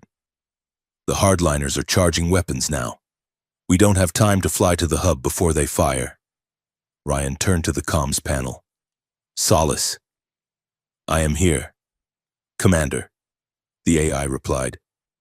I need you to stop Kale's ships from firing, Rian said. Lock them out. I cannot override a manual command from an admiral's vessel. Solace said. Not from the Vanguard. Their local firewalls are too thick. What if you weren't on the Vanguard? Rian asked. What if you were in the Lattice? There was a pause. A long, computerized silence. If I interface directly with the Dominion Stellar Lattice, Solace said slowly, I could theoretically use their signal boosters to flood the human fleet systems with a localized jamming code. I could paralyze their targeting computers.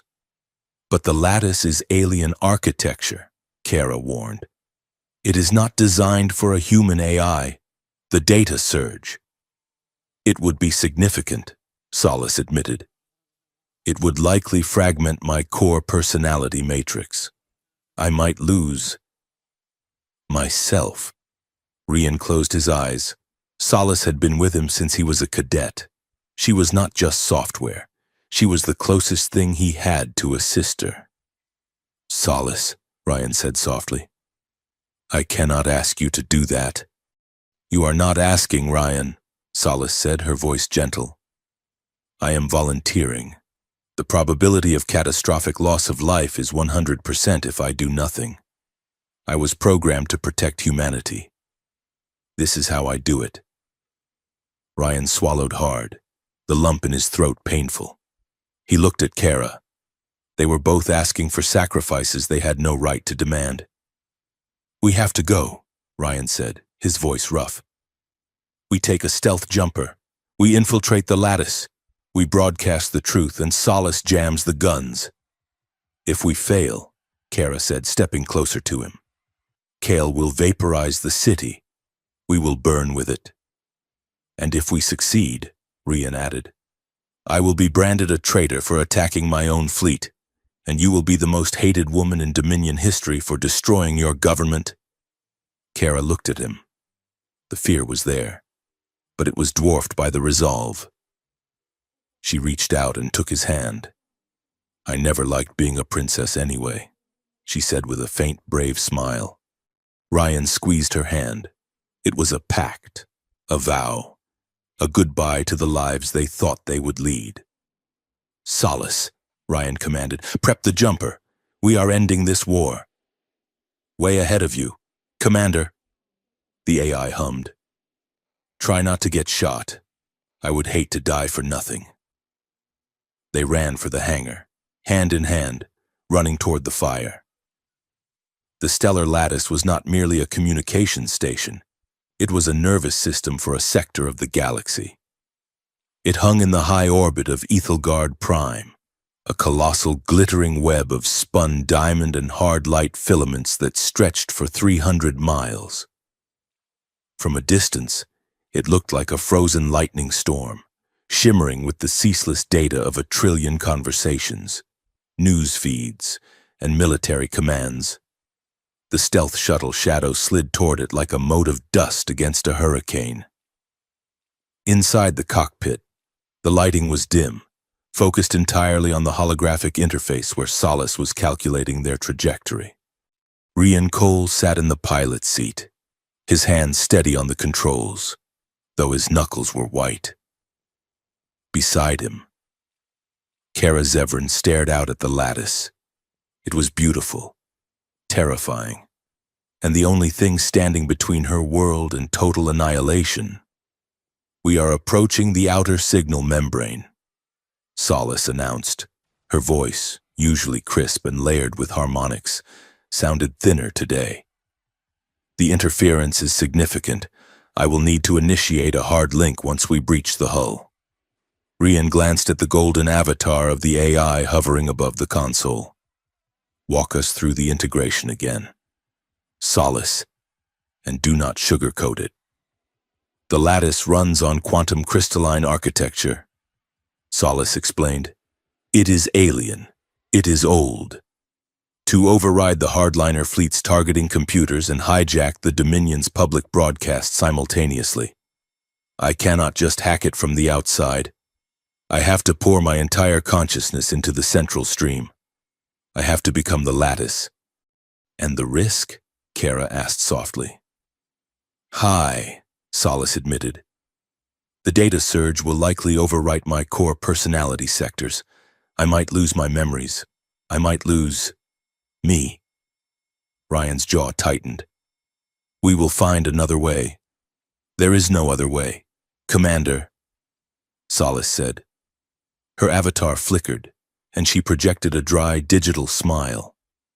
"Look on the bright side. If I get erased, you won't have anyone to critique your terrible piloting. I am literally dying for good ratings here. Try to appreciate the drama." "It is not funny," Ryan said, his voice rough. "Humor is a coping mechanism." "Ryan," Solace said gently, "let me do this. You saved me from the scrap heap when I was just a navigation subroutine. Let me save you now." Rian nodded, unable to speak. He pushed the throttle forward. The shadow slipped through a gap in the energy shields and latched onto the maintenance dock of the central node. Far below, in the deepest bunker of the Celestial Palace, Chancellor Zevran stood before a mirror. He adjusted the high collar of his ceremonial robes. He looked regal. He looked like a man in control. He practiced the opening lines of his speech, watching his own expressions, the furrowed brow of concern, the steely gaze of resolve. "Citizens of the Dominion," he whispered to his reflection, "today we face a threat that seeks to drag us back into the Dark Ages. But we make the necessary sacrifices. We do what must be done to preserve the light." He smiled. It was a perfect performance. He checked his wrist chronometer. In 20 minutes, the human hardliners would incinerate the rebel districts. He would emerge from the ashes, mourn the tragedy, and declare martial law that would last for 1,000 years. "History remembers the victors," he told himself, "not the methods." The interior of the stellar lattice was a surreal nightmare of physics. Ryan and Kara moved through the fractal corridors toward the central core. The walls were not solid metal. They were shifting panels of light and glass that hummed with energy. Because the station utilized direct neural interfaces for its operators, the environment was psycho-reactive. It read the bioelectric fields of anyone inside and projected their subconscious thoughts onto the architecture. "Stay focused," Rian warned, gripping his rifle. "Do not look at the walls." "It is hard not to," Kara whispered. As she spoke, the corridor stretched. The sterile white light bled into a sickly orange. Kara blinked, and suddenly she was not on a station. She was standing on the balcony of her childhood bedroom. But the sky was wrong. The sky was filled with burning ships. She looked down at her hands. They were covered in ash. She tried to wipe it off, but the ash was sticky, like blood. She heard voices, her father's voice, her aunt's voice, screaming from the clouds. "You knew," the voices accused. "You enjoyed the fruit of the poisonous tree. You are guilty." Kara gasped, stumbling back. She felt the crushing weight of 47,000 years of lies. The walls showed her the faces of the people on Earth, billions of them looking at her with hollow, accusing eyes. "Ryan!" she cried out, reaching blindly. Ryan was fighting his own ghosts. To him, the corridor had turned into the interior of a human warship, but it was twisted, organic, and rotting. He looked at his reflection in a polished panel. He did not see a man. He saw a monster made of black armor and red eyes, standing atop a mountain of Dominion corpses. He felt a surge of adrenaline, a terrifying, euphoric rush. The station was feeding him the sensation of total revenge. It felt good. It felt righteous. It felt like losing his soul. "I am the destroyer," Ryan whispered, his hand shaking on his weapon. "This is what I was made for." "No!" Kara's voice cut through the haze. She grabbed his arm. The contact shattered the illusion for a second. They stood there, breathing hard, the corridor flickering between reality and nightmare. "It is reading our fears," Rian gasped, sweat dripping down his face. "It is trying to break us." "Keep moving," Kara said, clutching his hand. "Hold on to me." They pushed forward, physically anchoring each other as the hallucinations intensified. In the antechamber of the core, the reality warped completely. Kara saw a throne room. It was made of white bones, human bones, and she was sitting on the throne wearing a crown of jagged iron, and kneeling at her feet, shackled in heavy chains, was Ryan. She recoiled, horror washing over her. "No, I do not want this." In the vision, the Rian in chains looked up. His eyes were dead. "This is your birthright, princess. Rule over the ruin." "Stop it!" Kara screamed at the walls. Real Rian grabbed her shoulders, shaking her. "Kara, look at me!" She focused on his face, the real face, the one with the scar and the worried eyes. She pointed at the vision of herself on the bone throne. "That is what I am," she sobbed. "That is what my bloodline does." Rian looked at the terrifying image, then back at her. He didn't look disgusted. He looked fierce. "That is exactly why I trust you," Ryan said, his voice cutting through the psychic noise. "Because that image terrifies you. You are the only person in this galaxy who deserves to lead, because power disgusts you when it is built on suffering. Anyone else would sit on that throne and smile. You are rejecting it." He pulled her close, his forehead pressing against hers. "You are not them." The vision shattered. The bone throne dissolved into data streams. They were back in the cold, humming corridor. "We are almost there," Ryan said, keeping his arm around her. "Together." They breached the central node. It was a spherical chamber suspended over a bottomless well of blue energy. In the center stood a single, massive interface column. "Solace, you are up," Ryan said. Plugging the data drive into the port, the room shook. The blue light turned gold. Solace's avatar appeared, but this time she was not a small projection. She was 10 feet tall, a swirling goddess of code and light that filled the room. Interface initiated. Solace's voice boomed, echoing with the power of the station. I am everywhere. I can see the data streams of 1 billion worlds. It is loud. Focus, Solace, Rian shouted over the hum of energy.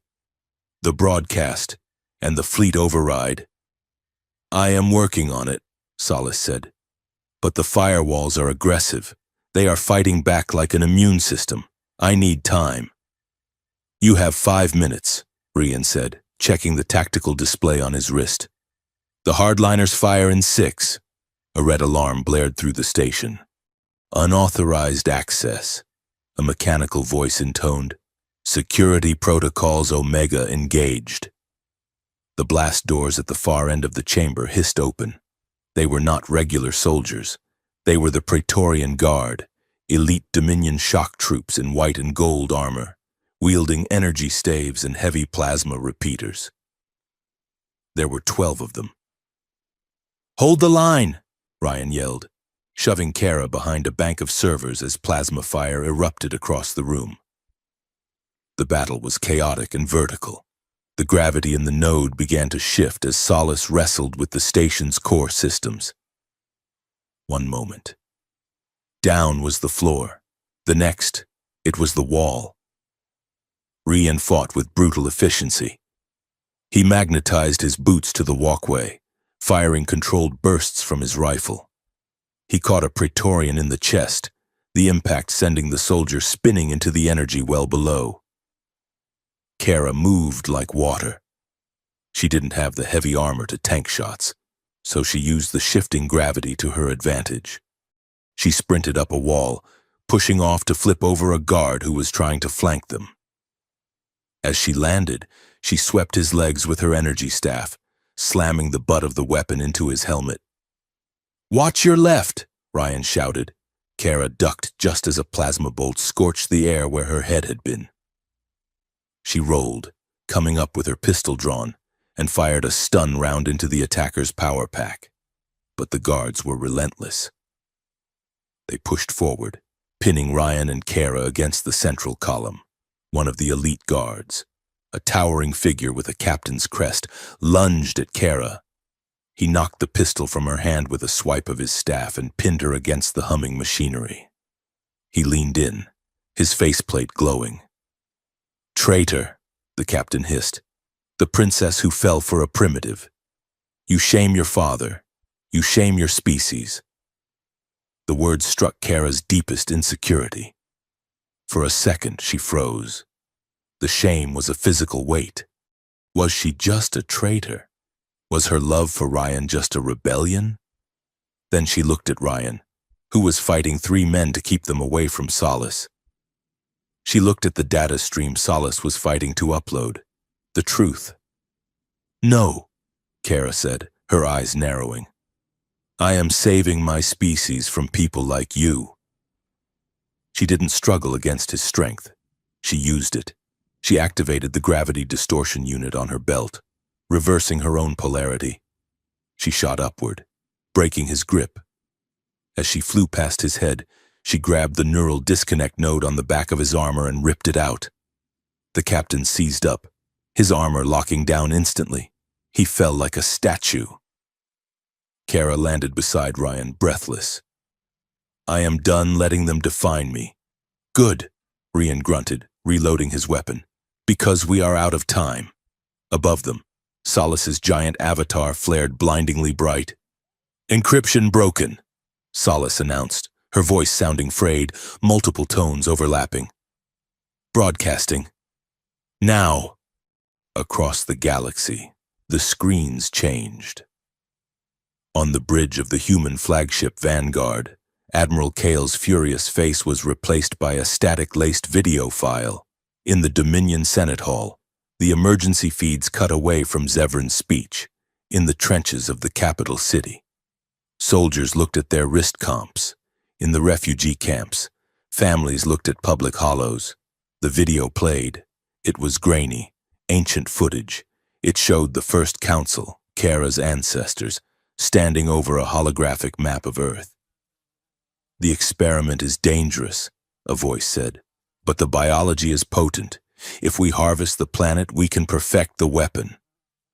"Then burn it," the voice of High Minister Zevran said. "Burn it all. Leave no witnesses." The silence that fell over the galaxy was absolute. Then, the feed cut to a new file, an audio log, dated 10 minutes ago. "The deal is acceptable," Chancellor Zevran's voice rang out, clear and undeniable. "We will lower the defense grid, eliminate the coup headquarters, purge the rivals." The horror on Ethelgard Prime was palpable. The soldiers in the streets stopped firing. They looked at the palace. They realized they were not defending their home. They were pawns in a massacre. Then, the screen shifted to a live feed. It showed the interior of the stellar lattice. Rian and Kara stood back to back, surrounded by unconscious guards, sparks raining down around them. They were bruised, bleeding, and breathing hard. Rian stepped toward the camera pickup. He looked directly into the lens.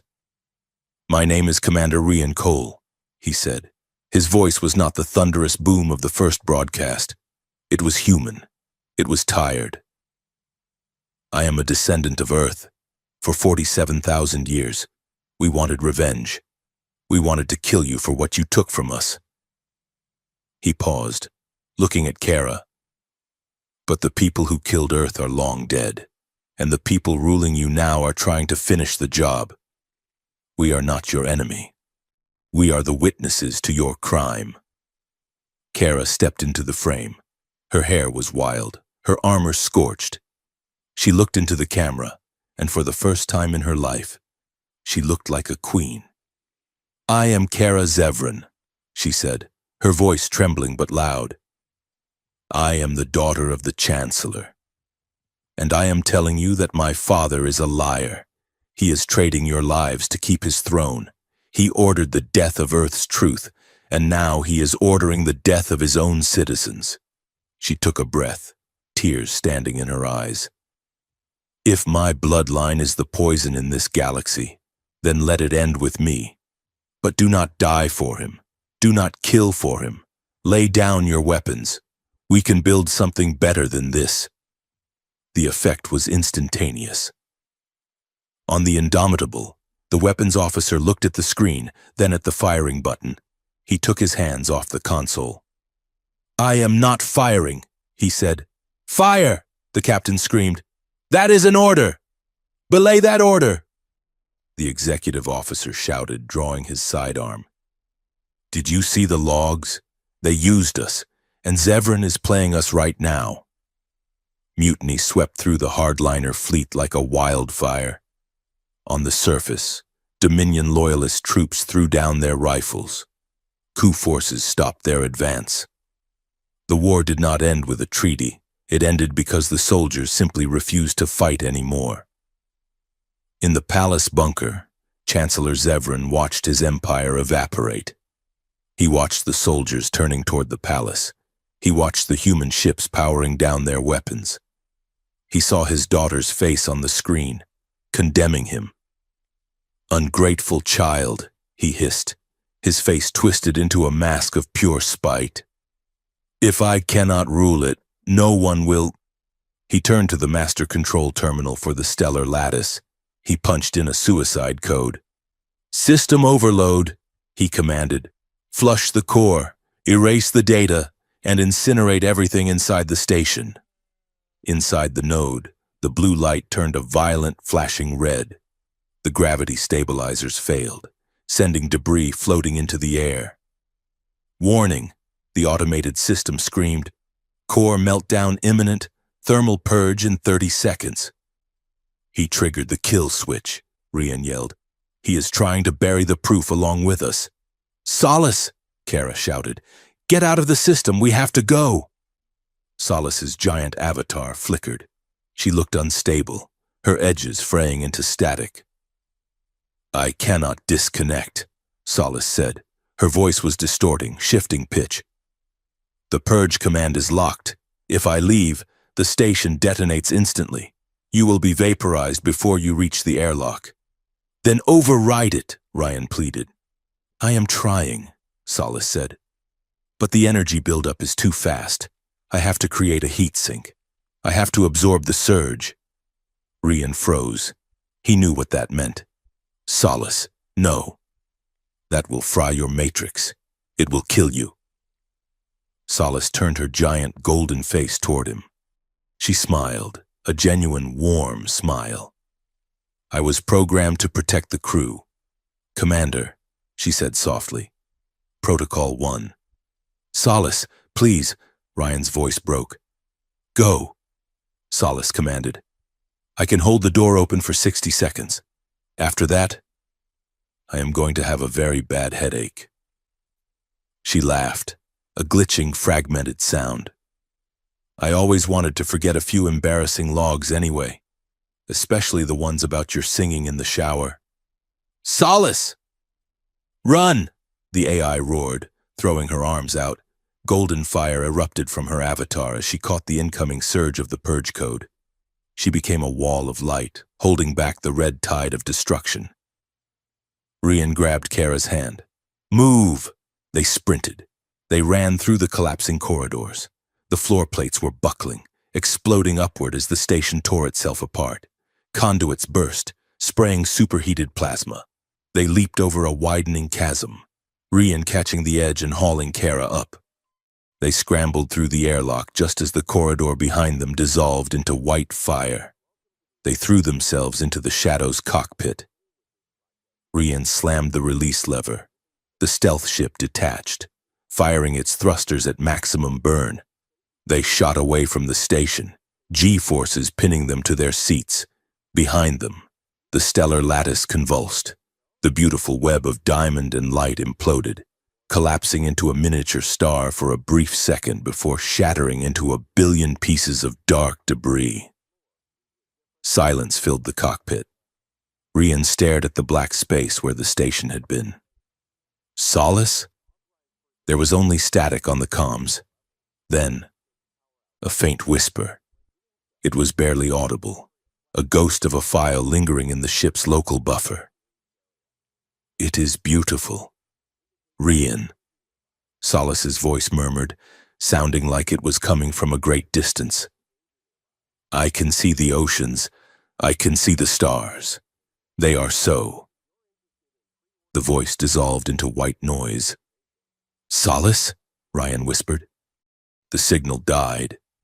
Kara reached across the console and took Ryan's hand. He was trembling. She unbuckled her harness and pulled him into her arms. In the dim light of the cockpit, surrounded by the wreckage of the truth and the silence of the dead, they held each other. They were alive. The galaxy was saved, but the cost was heavier than gravity. The silence that followed the broadcast was heavier than any bombardment. It was a silence that spanned light years, stretching from the glittering spires of Ethelgard Prime to the dark, carbon-scored hulls of the human armada. The truth, once released, did not liberate the galaxy instantly. It stunned it. On the capital world, the paralysis broke first. It shattered into the roar of millions of voices. The Dominion citizens, who had spent 10,000 years believing in their own moral superiority, suddenly found themselves staring at the naked, ugly machinery of their empire. They saw the lies of the First Council. They heard Chancellor Zevran trading their lives like currency. The government collapsed not with a bang, but with a shudder. The coup leaders realized their narrative had been hijacked, tried to order their troops to fire on the populace. The troops refused. The Praetorian Guard, the elite enforcers of the Chancellor's will, lowered their weapons and turned their backs on their commanders. Deep in the hardened bunker beneath the palace, Chancellor Zevran watched his authority evaporate on a wall of screens. He saw the mobs breaching the palace gates. He saw the statues of his ancestors being pulled down by weeping, furious crowds. "Get the shuttle," Zevran barked at his personal security detail. "We are leaving. Initiate the Scorch protocol for the archives." The captain of his guard did not move. He stood by the blast door, his helmet removed, revealing a face etched with betrayal. "The archives are already open, Chancellor," the captain said quietly. "And the shuttle is grounded." "I am your Chancellor," Zevran screamed, his composure cracking, revealing the terrified old man beneath the robes. "I am the protector of this world." "You are a merchant," the captain corrected, "and you sold us all." Zevran tried to run for the emergency exit. 2 guards stepped forward, blocking his path with crossed energy staves. They did not strike him. They simply held him there, forcing him to look at the screens. They forced him to watch the endless loop of his own voice conspiring with the human hardliners, the proof of his treason playing on repeat until his carefully crafted image of benevolence was ground into dust. In the chaos that followed, messengers came to Kara aboard the Vanguard. They told her that her father was in custody. They told her he was demanding to see her, claiming that this was all a misunderstanding, a complex ploy he could explain if she just granted him an audience. Kara sat in the command center, staring at the message request. Her finger hovered over the accept button. She thought of the father who had bounced her on his knee and the chancellor who had signed her death warrant. "Delete it," Kara whispered. She refused to go. She could not look at him, not yet. The anger was too hot, and the grief for the father she thought she had was too raw. He had become a stranger wearing a familiar face. For Commander Ryan Cole, the victory tasted like ash. The human fleet was in disarray. Admiral Kale and the hardliner captains had been arrested by their own crews after the mutiny, but the fleet was fractured. Half the humans hailed Ryan as a savior who had prevented them from becoming monsters. The other half looked at him with cold, hard eyes, whispering that he had gone soft, that he had betrayed the sacred mission of revenge for the sake of an alien princess. Ryan walked the corridors of the Vanguard. The singing of the ship seemed subdued, mournful. He entered the briefing room where a dozen senior officers were waiting. There were calls from the lower decks to strip him of his rank. There were arguments that he was compromised. Ryan listened to it all in silence. He stood at the head of the table, his hands clasped behind his back, looking at the men and women he had led through hell. "You want to court-martial me?" Ryan asked, his voice low but filling the room. "Do it. But know this. If we had fired on that city today, we would have finished the job the Dominion started 47,000 years ago. We would have killed the last of our humanity." He looked at the faces around the table, scarred, tired, angry faces. "Leadership is not about giving you what you want," Ryan said. "It is about keeping you from doing things you will never be able to wash off your hands." He turned and walked out. No one moved to stop him. Ryan found Kara in the Arboretum. The hydroponic dome was the only place on the ship that felt peaceful. The artificial sunlight was set to a late afternoon glow, casting long golden shadows across the grass. Kara was kneeling in the soil near the center of the grove, her hands covered in dark earth. Ryan approached quietly. Beside her lay a small black case, a stasis pod. Inside rested a single seed, preserved from the seed vaults of lost Earth. It was an oak acorn, wrinkled and ancient. "It feels small," Kara said without looking up. "To hold so much history." "Small things grow," Ryan said, kneeling beside her. Together, they dug a hole in the soft, rich earth. It was a simple act, manual and messy, a stark contrast to the high-tech war they had just survived. Kara placed the acorn in the ground with the reverence of a priestess. Ryan covered it with soil, patting it down firmly. "For solace," Rian whispered. The name hung in the air. They sat back on their heels, staring at the patch of disturbed dirt. She would have hated this, Kara said, a sad smile touching her lips. She would have made a joke about the inefficiency of biological data storage. She would have called us sentimental organics. She would have, Rian agreed, a lump forming in his throat. But she would have protected it anyway. I killed her, Kara said, her voice cracking. The smile vanished.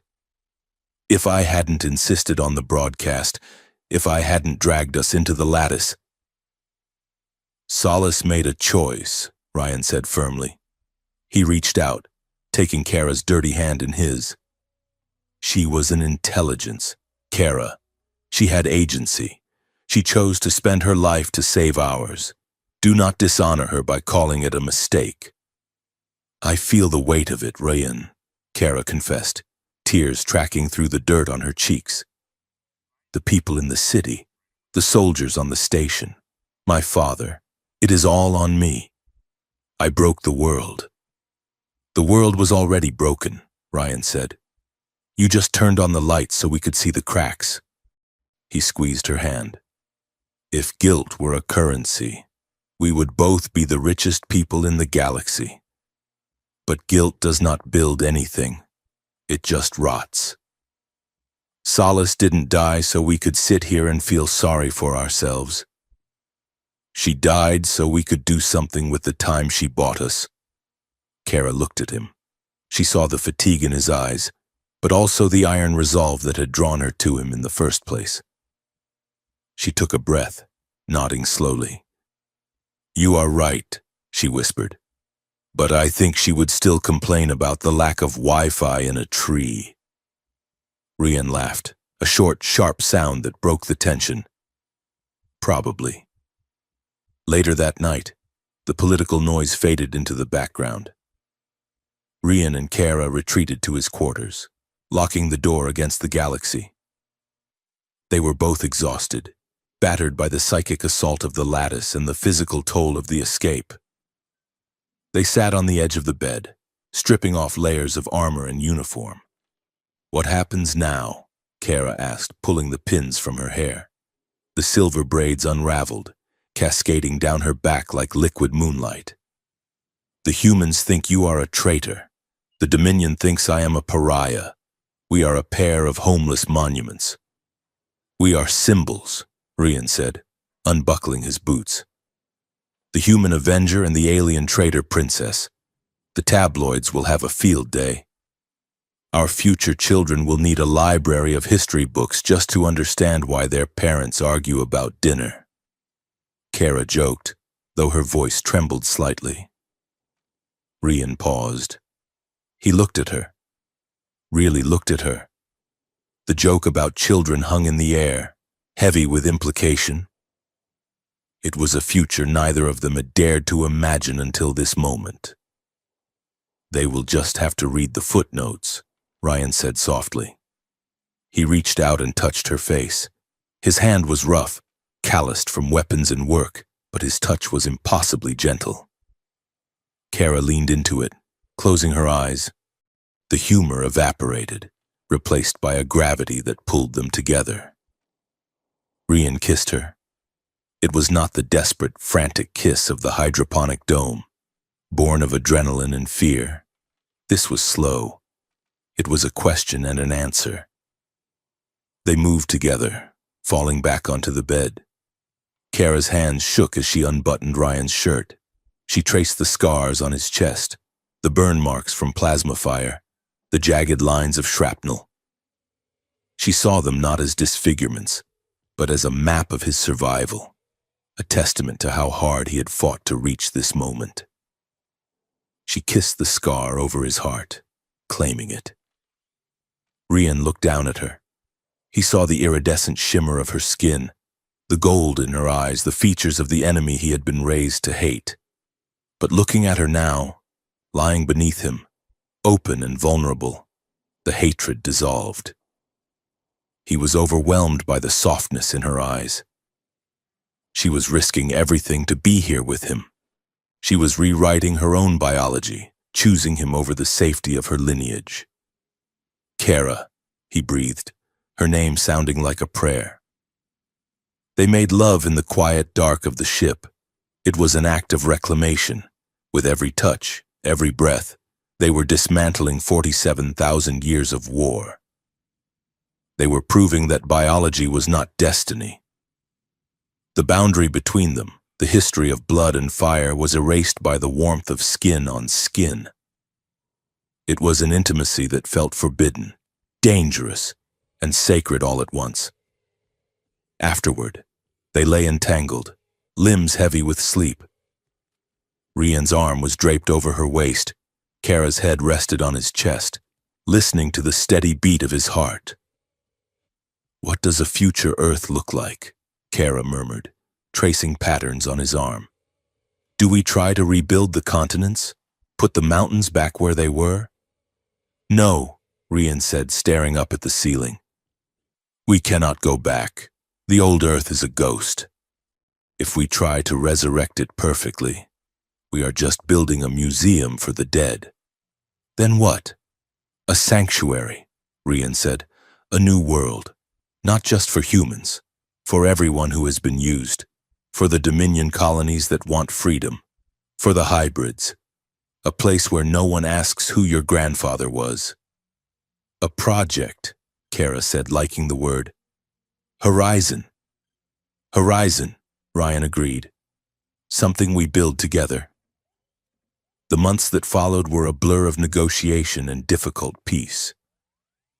The old Dominion dissolved. In its place, a fragile coalition of systems formed. A joint tribunal was established on the neutral moon of Tython. For the first time in history, human judges sat beside Dominion magistrates. Chancellor Zevran was brought before the court. He was stripped of his robes, standing in a simple gray prisoner's tunic. The evidence against him, the recordings Kara and Ryan had broadcast, was irrefutable. He was sentenced to life imprisonment in a solitary isolation facility, condemned to live out his days with only his own recorded lies for company. Admiral Kyle and the human hardliners faced a similar fate. They were discharged and imprisoned for mutiny and conspiracy to commit genocide. But peace was not clean. Radical human revenge groups splintered off from the main fleet. They took several destroyers and vanished into the dark sectors, broadcasting messages that the war was not over, that Ryan Cole was a traitor who had been seduced by the enemy. They promised to return when humanity came to its senses. On the Dominion side, several core worlds declared total independence, refusing to recognize the new coalition or the humans. They closed their borders, becoming fortress worlds of paranoia and isolation. Amidst this fracturing galaxy, the new council made an offer. They asked Rian to serve as the High Representative for Humanity. They asked Kara to serve as the mediator of species. It was a trap, in a way. It meant a life of endless meetings, of mediating petty disputes, of being the target of every extremist with a grievance. It meant giving up the quiet life they had whispered about in the dark. They stood on the balcony of a provisional government building, overlooking the recovering capital city. "If we accept," Kara said, watching the reconstruction drones buzzing over the ruins, "we will never be free. We will be politicians. If we refuse," Ryan said, "someone else will take the job. Someone who might not remember what the cost of lies is." "So we do it," Kara said, taking his hand. "On our terms." They accepted the next day. They gave a joint speech that was broadcast to every corner of the known galaxy. Rian stood at the podium, looking not like a conqueror, but like a man who had survived a storm. "For 47,000 years, Rian told the galaxy. "Revenge was the only thing that kept us warm. It felt honest. But standing on the edge of a second genocide taught me that repeating the crime does not heal the wound. We cannot unburn Earth, but we can choose not to burn the future. Kara stepped up beside him.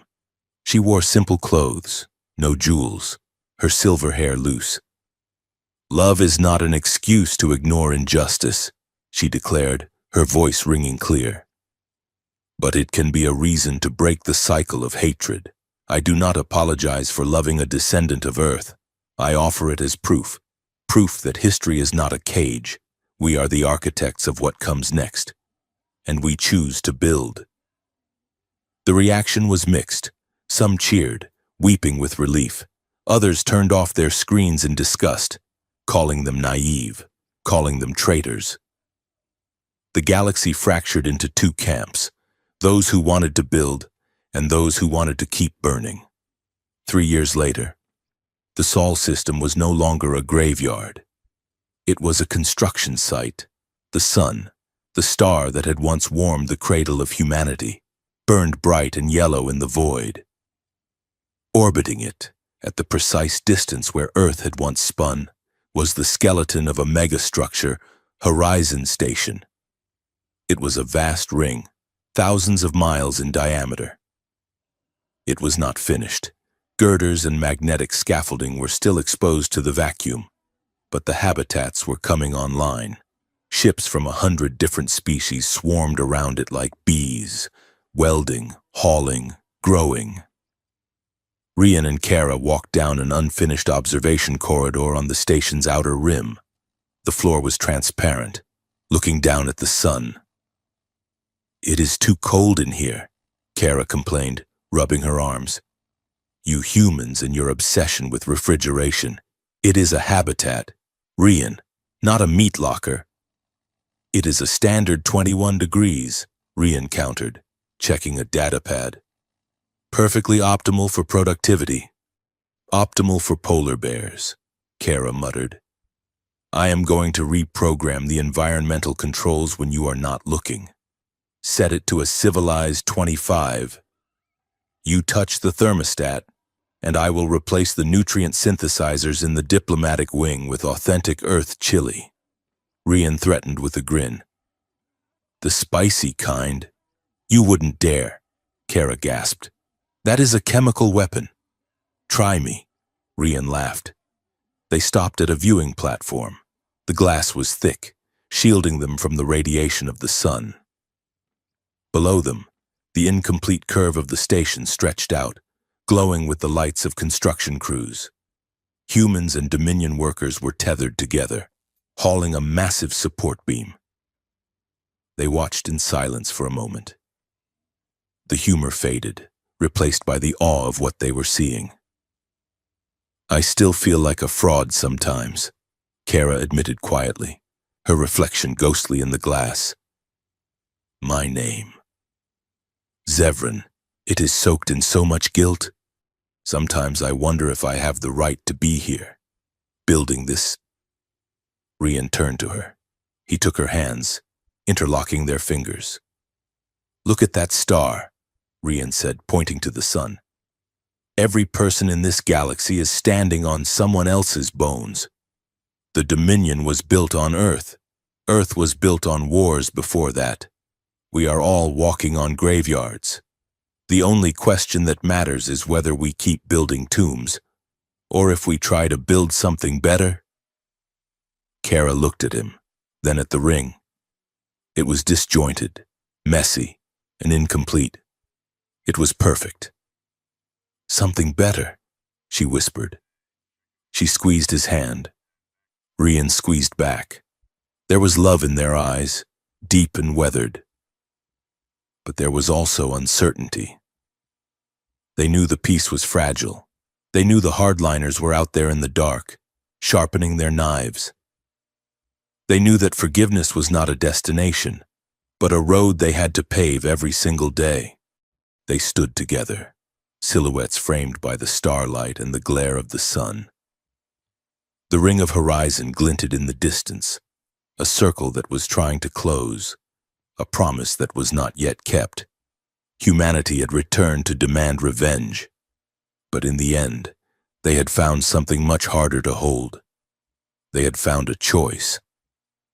and as Ryan and Kara watched the construction lights blink on against the infinite black, they knew that the story was no longer about how the world ended. It was about how it began again.